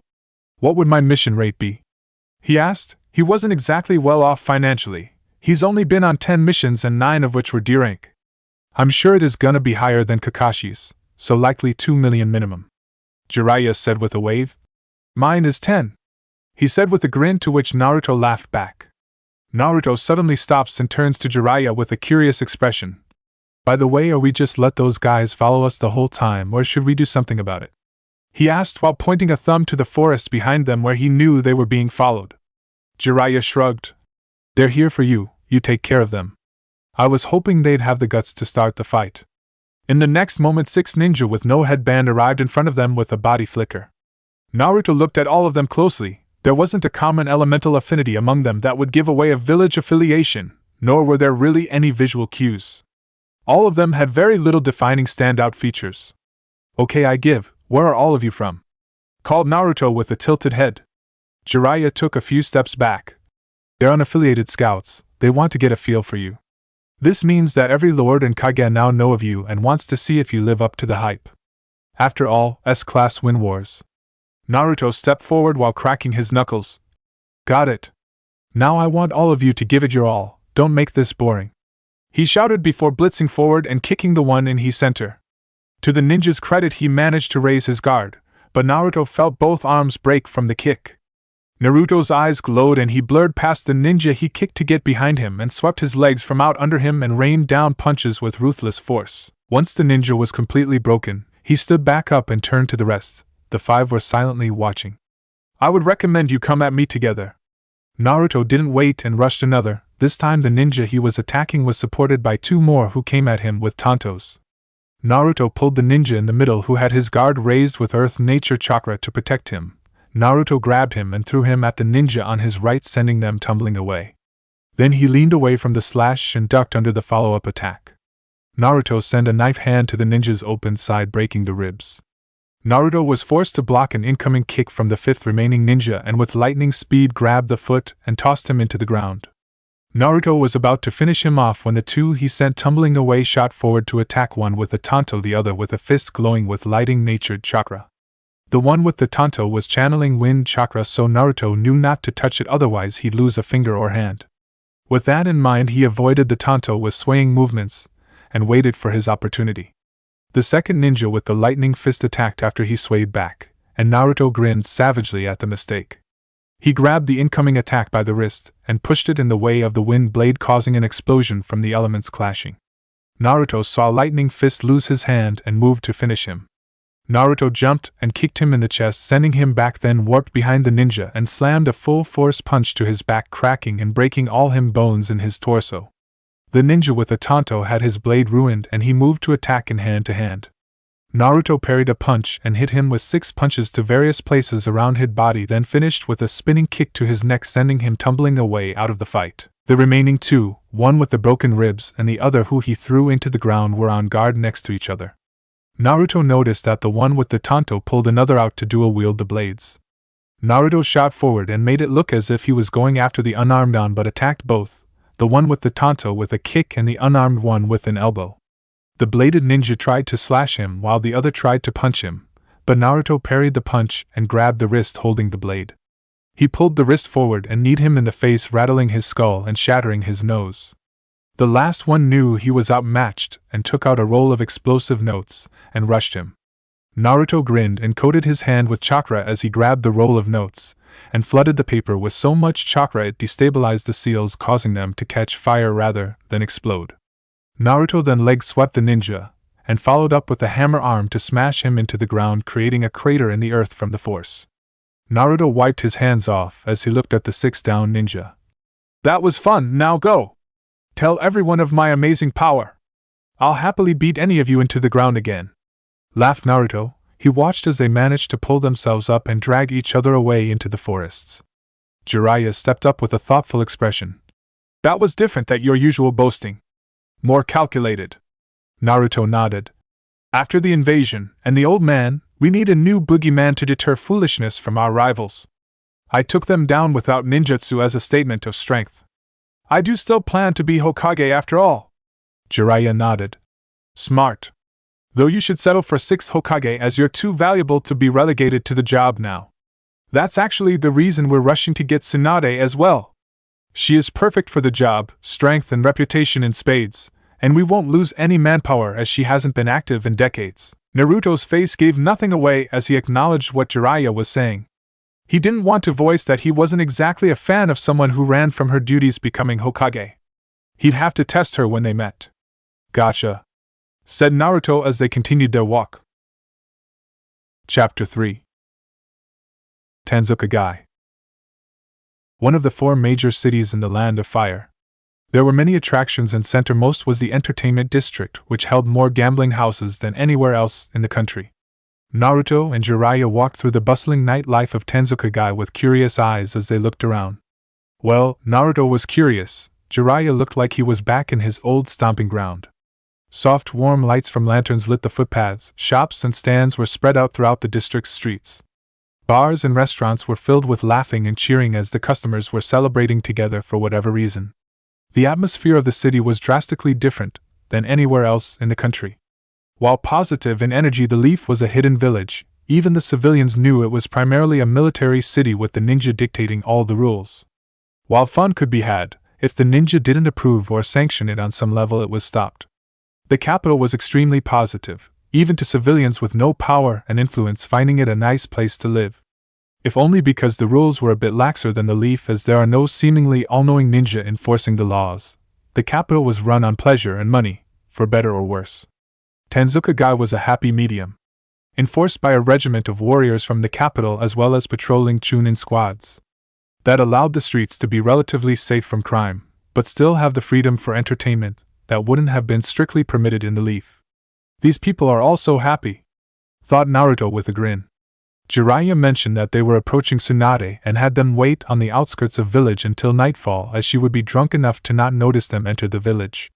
Naruto suspected that even with chakra suppression he wasn't capable of fully hiding his presence, as his chakra was just too vast. Not exactly awesome for a ninja. He'd work on it. In here, said Jiraiya as he pointed to a bar located on the end of a lane. The lights from the bar were a bit duller, and the sounds were lower than the rest of the bars back in the center of the village.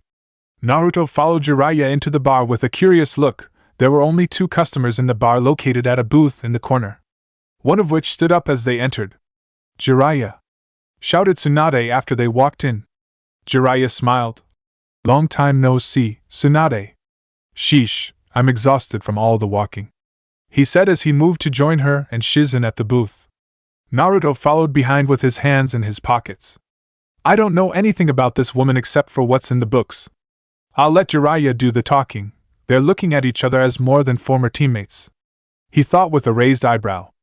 After sitting at the booth, Jiraiya gestured to him. This is Naruto, he came with me to meet you. Yo!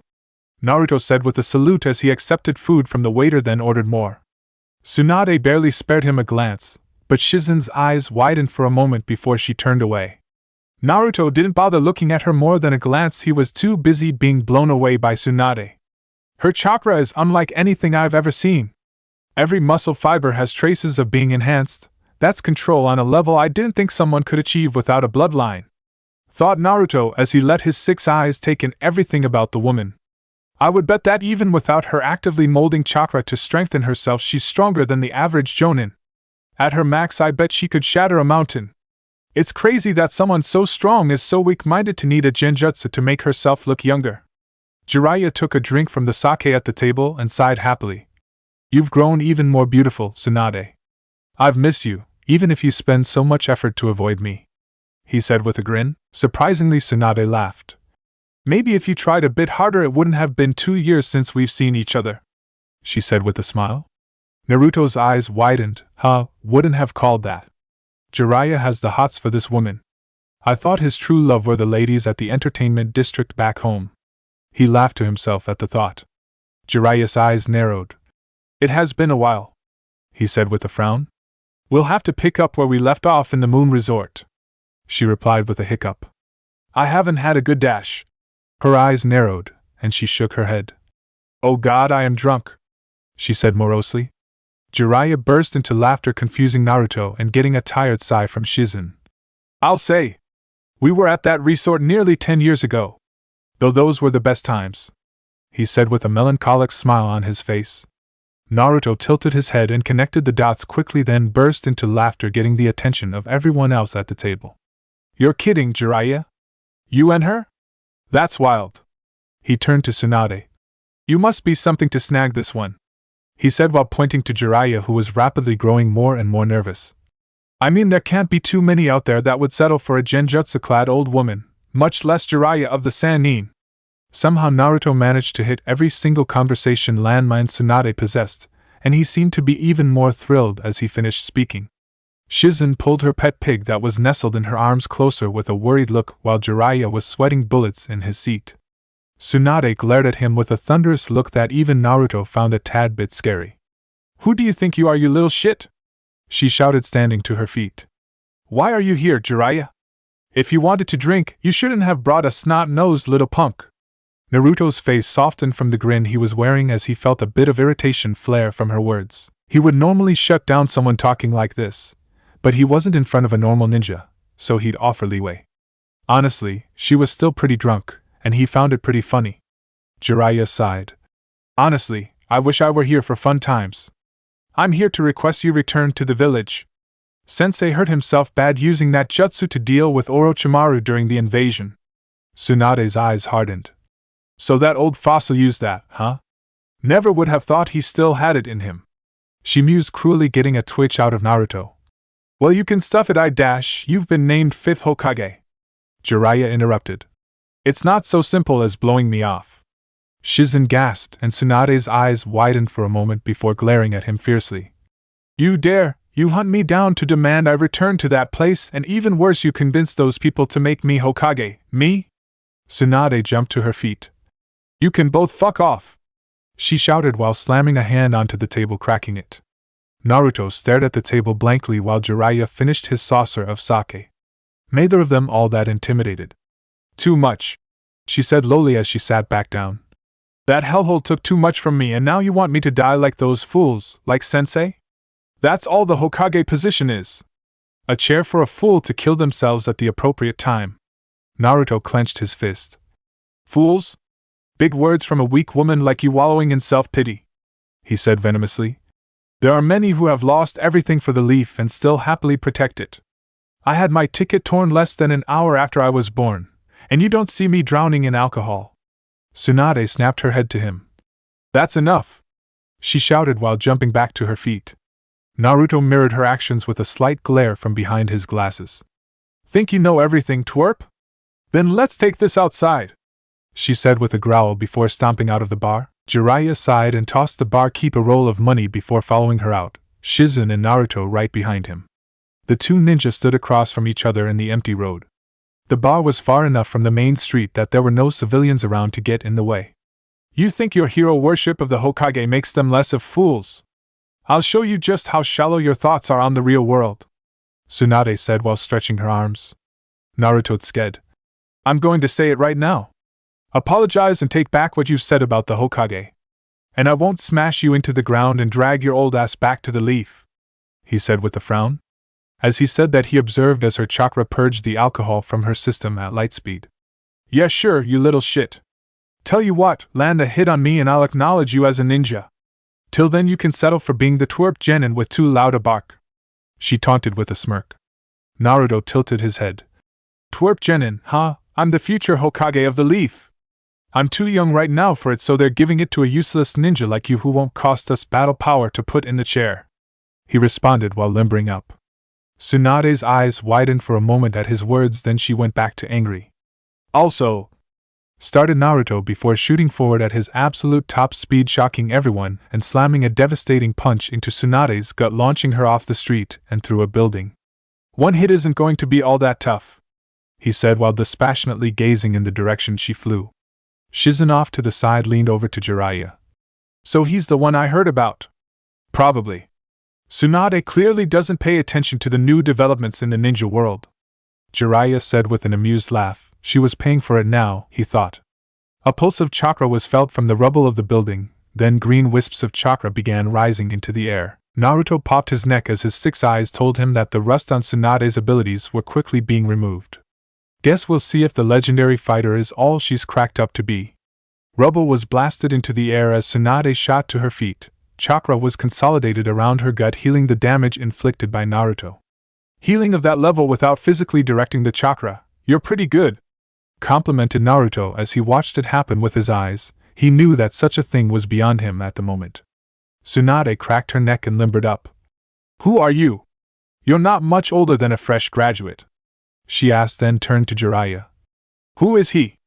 Naruto Uzumaki. I introduced him earlier, he answered helpfully with a smile. Naruto didn't wait any longer and shot forward. This time Tsunade caught the punch and sent one of her own. The punch was deflected to the right. However, the sheer force of the punch was such that the building in the path had a massive crack in the wall. Naruto went for an uppercut that was caught. He ducked under a hook, threw a jab to her gut that was redirected, and he was caught in the side by her follow-up strike, making him wince. Naruto backed off, then raised a knee to her face, and she slammed a palm to stop him, then followed up with a jab at lightning speed. Naruto only barely dodged in time. He launched 3 punches as fast as he could. She only dodged the first and blocked the second before taking a hit to the kidney. She grunted at the force, then went on the offensive with her own combo that Naruto was struggling to deflect and dodge. He swayed around the first punch, caught the second, and winced from the power behind the hit.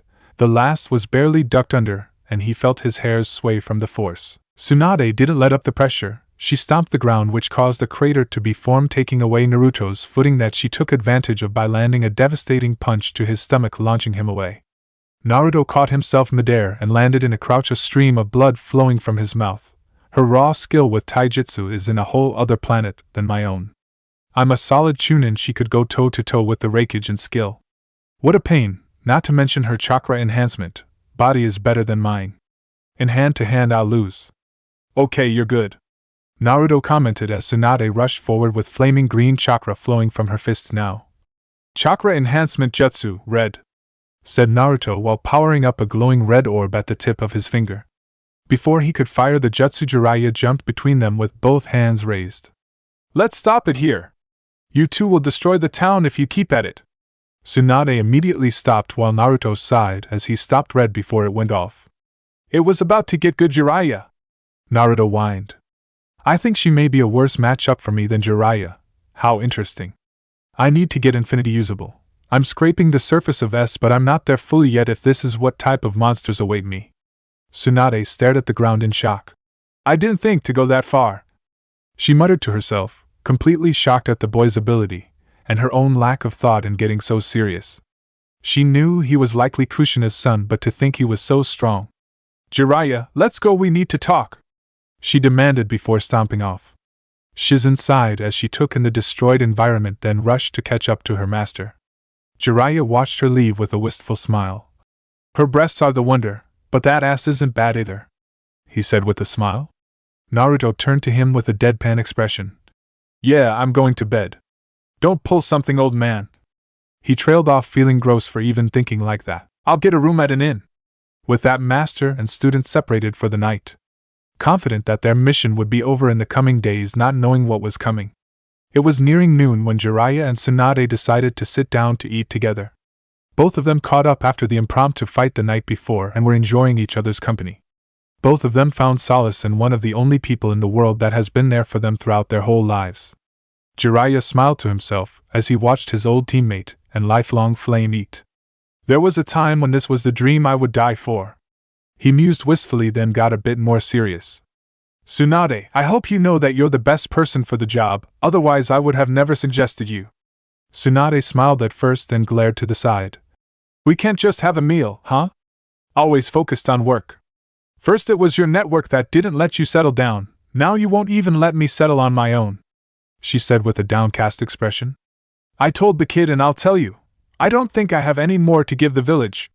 That's not true, I saw it last night when you fought with Naruto, Jiraiya said, making effort to lock eyes with her. You're lost in the past, but if you look to the present, you'd see there are people who love you and believe in you. I failed all the people I love and who loved me, Tsunade said with a glare. I couldn't save Dan, Nawaki died before I got there, and we… She trailed off quietly and shook her head. We couldn't have a family 10 years ago, both of us failed at that, Jiraiya snorted. Too late for you and I and too much baggage, but I did have a family, he declared with a grin and slightly misty eyes. In every way that matters, Minato was my son. I certainly taught and loved him like he was my own, and I felt like Kushina was my daughter when they married, he said with a small smile as he thought back to different days. Tsunade's eyes softened. They were amazing people, though very distant. Kushina was family to me too. Yep, agreed Jiraiya. And I'm going to do all I can to be there for Naruto and guide him to be a proper ninja. He has much to learn, but I have the utmost faith in him. Tsunade hummed at the mention of the blonde. Just what is with that kid? He shouldn't be that strong at that age. Minato was a strong chunin at that age, but that boy, even sensei, didn't become an S-class till he was 16. Jiraiya sighed. You noticed that even at night he wore those glasses, correct? She nodded. He possesses an ocular jutsu called the Six Eyes, potentially a new bloodline. Really? Tsunade asked in wonder. What does it do? Well, it is similar to the Rinnegan and Sharingan, but not quite the same. Jiraiya pursed his lips as he thought the best way to describe it. It gives him the ability to see and understand chakra at a level only equaled by the Rinnegan, if not greater than. Okay, but knowing and seeing chakra should let him. Right. Jiraiya said with a nod. He can perfectly control chakra, even theoretical chakras, thanks to his eyes. The jutsu he was about to use last night was red, pure positive chakra hyper-condensed in a shell of negative chakra. The power is absurd. Another jutsu is blue, which is the inverse of that. But as he showed last night, he can also use chakra enhancement, body to incredible levels with no waste.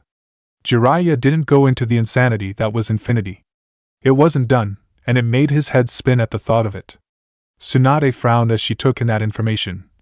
Strange, I haven't heard about it till now. Naruto was confronted by Orochimaru in the Chunin exams. Our teammate interfered with the seal on Naruto. Explained Jiraiya, getting a surprised look from Tsunade.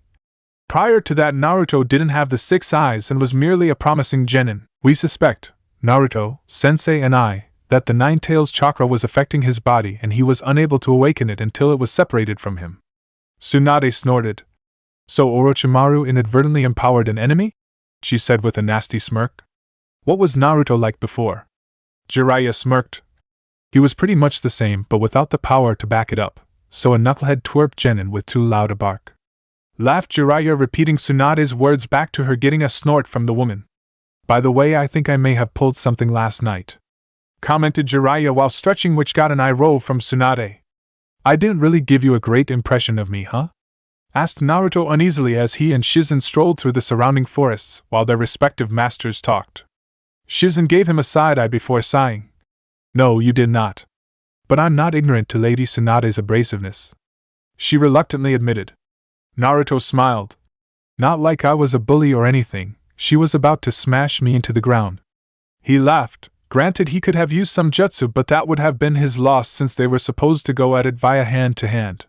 Very true, there are few in the world that can take my lady on with their bare fists, Shizen proclaimed proudly. The little pig in her arms gave an oink in agreement. I'm sure. Both of them continued to walk silently a little longer, taking in the scenery for a while. The bushes and large trees filling the environment in lush greenery with the sun peeking through the canopy of leaves above them. Naruto turned to Shizen. I'm sure Jiraiya will convince her to come back, he said suddenly. Shizen nodded absent-mindedly. I'm sure that he of all people could. Would you be happy to return home after so long? I'm quite content, she said while glancing at him. I have maintained my position as Jonin by communicating with Lord Hokage through my summons. Katsuyu has a summon nest in the village that makes it easy to send and receive mission scrolls. Naruto nodded. Not a bad idea. I guess that's how Jiraiya was able to keep in touch too. He mused. But I meant seeing your friends. Aren't you happy to return home? Yes, she said softly. I have loved learning from my lady all this time, but I do miss the leaf. Should Lady Tsunade decide not to return, however, I will not fight her decision. Naruto could only listen. He didn't want to argue with her, as much as her words were likely genuine. She must have been unaware of how lonely her eyes were at this moment.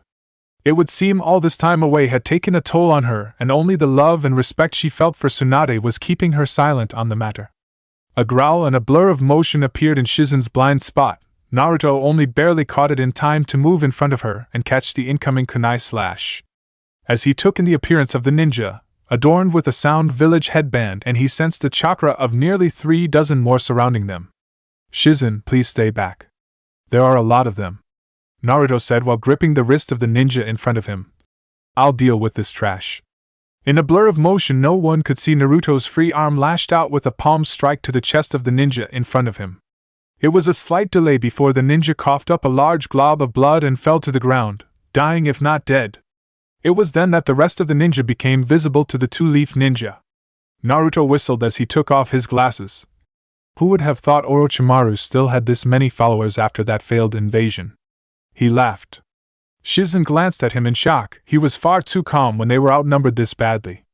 Naruto moved through 3 hand signs that no one recognized. It wasn't that they were completely new, it was that one hand was going through different seals from the other, the molding of negative chakra so alien to normal that he needed to completely rework hand signs to manage it. A single hand rammed seal with his left, then an open palm facing towards a group of ninja followed by a savage grin from Naruto was the only signal of his attack.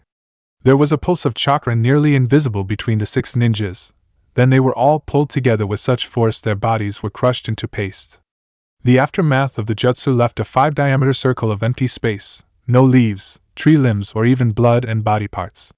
From the moment the dozens of ninjas appeared to the moment Naruto killed 6 with his jutsu blue, barely 4 seconds passed. Shizen watched everything with shock on her face. I knew that he was declared S, and his bounty from Orochimaru was 50 million. The reports came out in the bounty hunter circles. But seeing his ability in person, last night, and now, all my doubts from his age are gone. He's one of those monsters. She thought as Naruto began literally tearing apart the sound ninja with his bare hands and a few applications of blue. Jiraiya growled to himself as he and Tsunade were rushing to get out of the town while smashing random sound ninja into the ground every so often. He didn't think they were all that tough, and fighting them wasn't even much of a hassle. It's an unnecessary loss of life, sure, but not much of a threat to him. What is Orochimaru thinking? He can't think he can take the 3 of us on with just his foot soldiers. Jiraiya wondered with a frown. Tsunade kicked a ninja away and frowned. Whatever it is, it must make him quite confident that he's launched an offensive of this level. He must have some kind of leverage. Whatever it is, it's given him confidence, and fighting him is never as simple as punching each other. Jiraiya said as the both of them cleared the town and were now jumping through the forests. The 2 of them landed in a clearing with each other covering the back of the other. Jiraiya glanced around and hummed. About 4 dozen, maybe more out of my range or lumped together, and I can't tell, he said quietly. Tsunade kept her eyes of the ninjas surrounding them. None of them are a real threat, but there are so many that this could be a problem. All it takes is a lucky kunai, she said with a grimace. The ground beneath them rumbles and both of them steadied themselves as in the forests there were explosions. Trees were blown into the air while dust and debris blew everywhere. Once it cleared, the veteran ninja were greeted to the sight of half a dozen massive snakes closing in on them. Dozens of sound ninja readying themselves to attack and half a dozen massive snake summons looking hungry. Jiraiya started molding chakra internally and grinned. Now it's a party, he said as he slammed a hand to the ground creating a massive plume of smoke. Naruto, slightly covered in blood, and Shizen, slightly terrified from the situation but still calm, made their way through the forests with haste. I don't know Orochimaru's plan, but keeping us separated from Jiraiya and Tsunade was part of it. We have to get back to them, shouted Naruto as he rushed through the trees. Yes, agreed Shizen, a sound ninja wielding a katana cut through the air towards Naruto, who pointed a finger in his direction creating a small Rasengan on the tip of his finger. Chakra jutsu, sinister spiraling shot. Naruto watched as his jutsu was dodged with a slightly impressed expression on his face. The ninja likely had quite a bit of experience under his belt. Not that it mattered as Naruto throat punched him, followed by a devastating knee to the head. This continued for the whole journey through the forests, and ninja was ambushed them and Naruto would dispatch them quickly.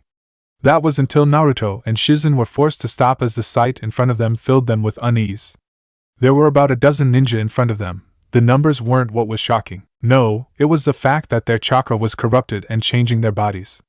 Naruto's 6 eyes told him everything. The chakra is corrupting them with nature chakra and mutating them. This damage is irreversible. Their minds are going into a frenzy as the chakra overtakes them. Naruto grimaced as he made another realization. They're fighting it. I can see it. Chakra trying to push the foreign chakra back, but they're not doing it right. They're fighting it, they don't want it. Naruto's body shook slightly as he glared up at the ninja with fury on his face and a slight wetness in his eyes. I'm sorry, he muttered to them while knowing they couldn't hear the words. I noticed it recently, thought Naruto, and he readied himself to fight them. Ever since I woke up in the forest with these eyes, I've become more ruthless. Thinking back, I wasn't the kind of person to kill people without a very good reason. I had to force my resolve to kill Haku on the bridge, but now, I don't think too deeply. Maybe because I've noticed that all the ninja that I've killed were loyal to that madman Orochimaru, but now. The first and centermost ninja was hunched over with horns coming out of its spine. It howled loud enough to disrupt the air as it charged towards Naruto. He met the charge with a clash that cratered the ground beneath them. Naruto felt his body rattle from the collision. While its strength was devastating, its mind and speed weren't, and Naruto quickly shoved a Rasengan into its head before it could realize what was coming. The blood and gore from the impact covered the front of Naruto's shirt, and he felt his eye twitch. I don't want to kill them. Two more attacked him, both having massive claws poised to shred him to pieces. Naruto jumped up at the last moment, letting them crash into each other. Two Rasengan, one in each hand, were slammed into the head of the mutated ninja beneath him. Naruto stood and watched as he was being rushed by the rest. He glared and charged his chakra.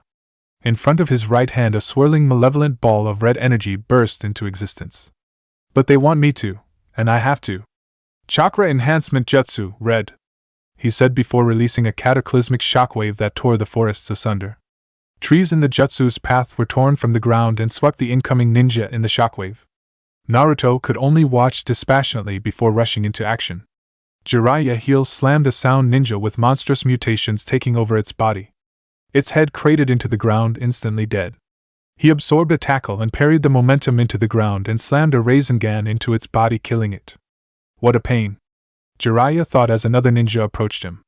This one was kicked away as he was forced to parry the slash of the next one, duck the third, and counter the fourth. Jiraiya, with speed that was uncommon in someone of his size, jumped into the air before weaving two hand signs to release a fire-style dragon flame bomb directly below him into the four mutated ninja. In the distance were the three remaining snakes battling it out with Gamabunta and Gamaken. Gamabunta was likely enough for snakes of these caliber, but he wanted to be sure in case Manda showed up. Seeing as Orochimaru hadn't showed yet, it was likely the boss snake would come later. Behind him was a kneeling catatonic Tsunade being protected by two horse-sized toads with swords on their backs. She was able to take out three ninjas before one of them sliced their arm open to cover her face with blood, causing her to collapse from her trauma. It's bad enough they have these numbers, then there are the curse mark mutated ninja. I had to summon two boss-sized toads, then two soldier toads. If I'm conservative in my assessment, I have used about a third of my chakra. If it gets worse, I may need Ma and Pa for Orochimaru, Jiraiya thought with a grimace. He didn't want to go that far for something like this. Then he turned to the hill overlooking the battlefield where a single solitary figure was observing the battle. A young ninja that Jiraiya recognized from the reports of the invasion. Kabuto Yakushi was overseeing the battle with a sound headband on his head, fully announcing to the world his affiliation. Guess the report was true, he was a traitor. Jiraiya thought before gritting his teeth. I'm really wanting to smash that smirk off his face. As more mutated ninjas were about to rush Jiraiya, the entire field was overcome by a menacing and terrifyingly powerful chakra. Even the mutated ninja were frozen in place from their instincts. Naruto Uzumaki, 6 eyes glaring at the world and powerful chakra flowing off of his body, emerged from the tree line with a small tear track falling from both eyes. Jiraiya looked over at him with a worried expression. Naruto? Said boy turned to his master with wide enraged eyes. I've killed a lot of people that I really would have rather not have, Naruto said blankly before his eyes settled on Kabuto in the distance. Hand signs were weaved in a flash and Naruto warped directly in front of Kabuto, whose brain couldn't acknowledge Naruto's sudden appearance before he was punched directly in the chest with all of Naruto's strength. Blue chakra flowed from his fists in thick wisps trailing from the path of his attack. Kabuto vomited blood and was blasted off the hill and into the tree line behind him. Gamabunta managed to kill the last snake while Gamaken dismissed himself as the fight finished. Right as Gamabunta was going to announce his farewell, the ground in the center of the clearing exploded and a massive purple snake slithered into the air. Naruto warped over to Jiraiya, barely sparing a glance to Tsunade behind them, and watched as the massive boss snake entered the fray. Dozens of meters in the air, the menacing head of Manda hovered over them, gazing down at them with malicious intent. No way, muttered Jiraiya in shock. Why would he go back? Naruto frowned as he looked back at Manda and noticed the figures standing on top of his head. There were 3. First was Orochimaru, covered in bandages and gazing down at them with a furious glee in his eyes. In his right hand was his sword already out and ready to go. Next to him were 2 more figures. Interestingly enough, all 3 of them were wearing similar coats. They were black with red clouds. As Naruto looked closer, He recognized the two beside the snake. First was young, only 5 or so years older than himself. He was stoic and bared a striking resemblance of his teammate Sasuke. Itachi Uchiha gazed down at them with his Sharingan active and no emotion on his face. The second seemed particularly thrilled to be here. His skin was strangely blue, his teeth were sharp and shark-like, and there was a massive, bandaged sword hung from his shoulder. The monster of the hidden mist, the tailless-tailed beast, Kisame Hashigaki, looked like Christmas had come early as he looked over the battlefield. Naruto wasn't sure what team or group they were a part of, but he wasn't excited to see 3 ninjas of their caliber on the same side against him. What a mess! Muttered Naruto as he readied all his brain power into summoning infinity.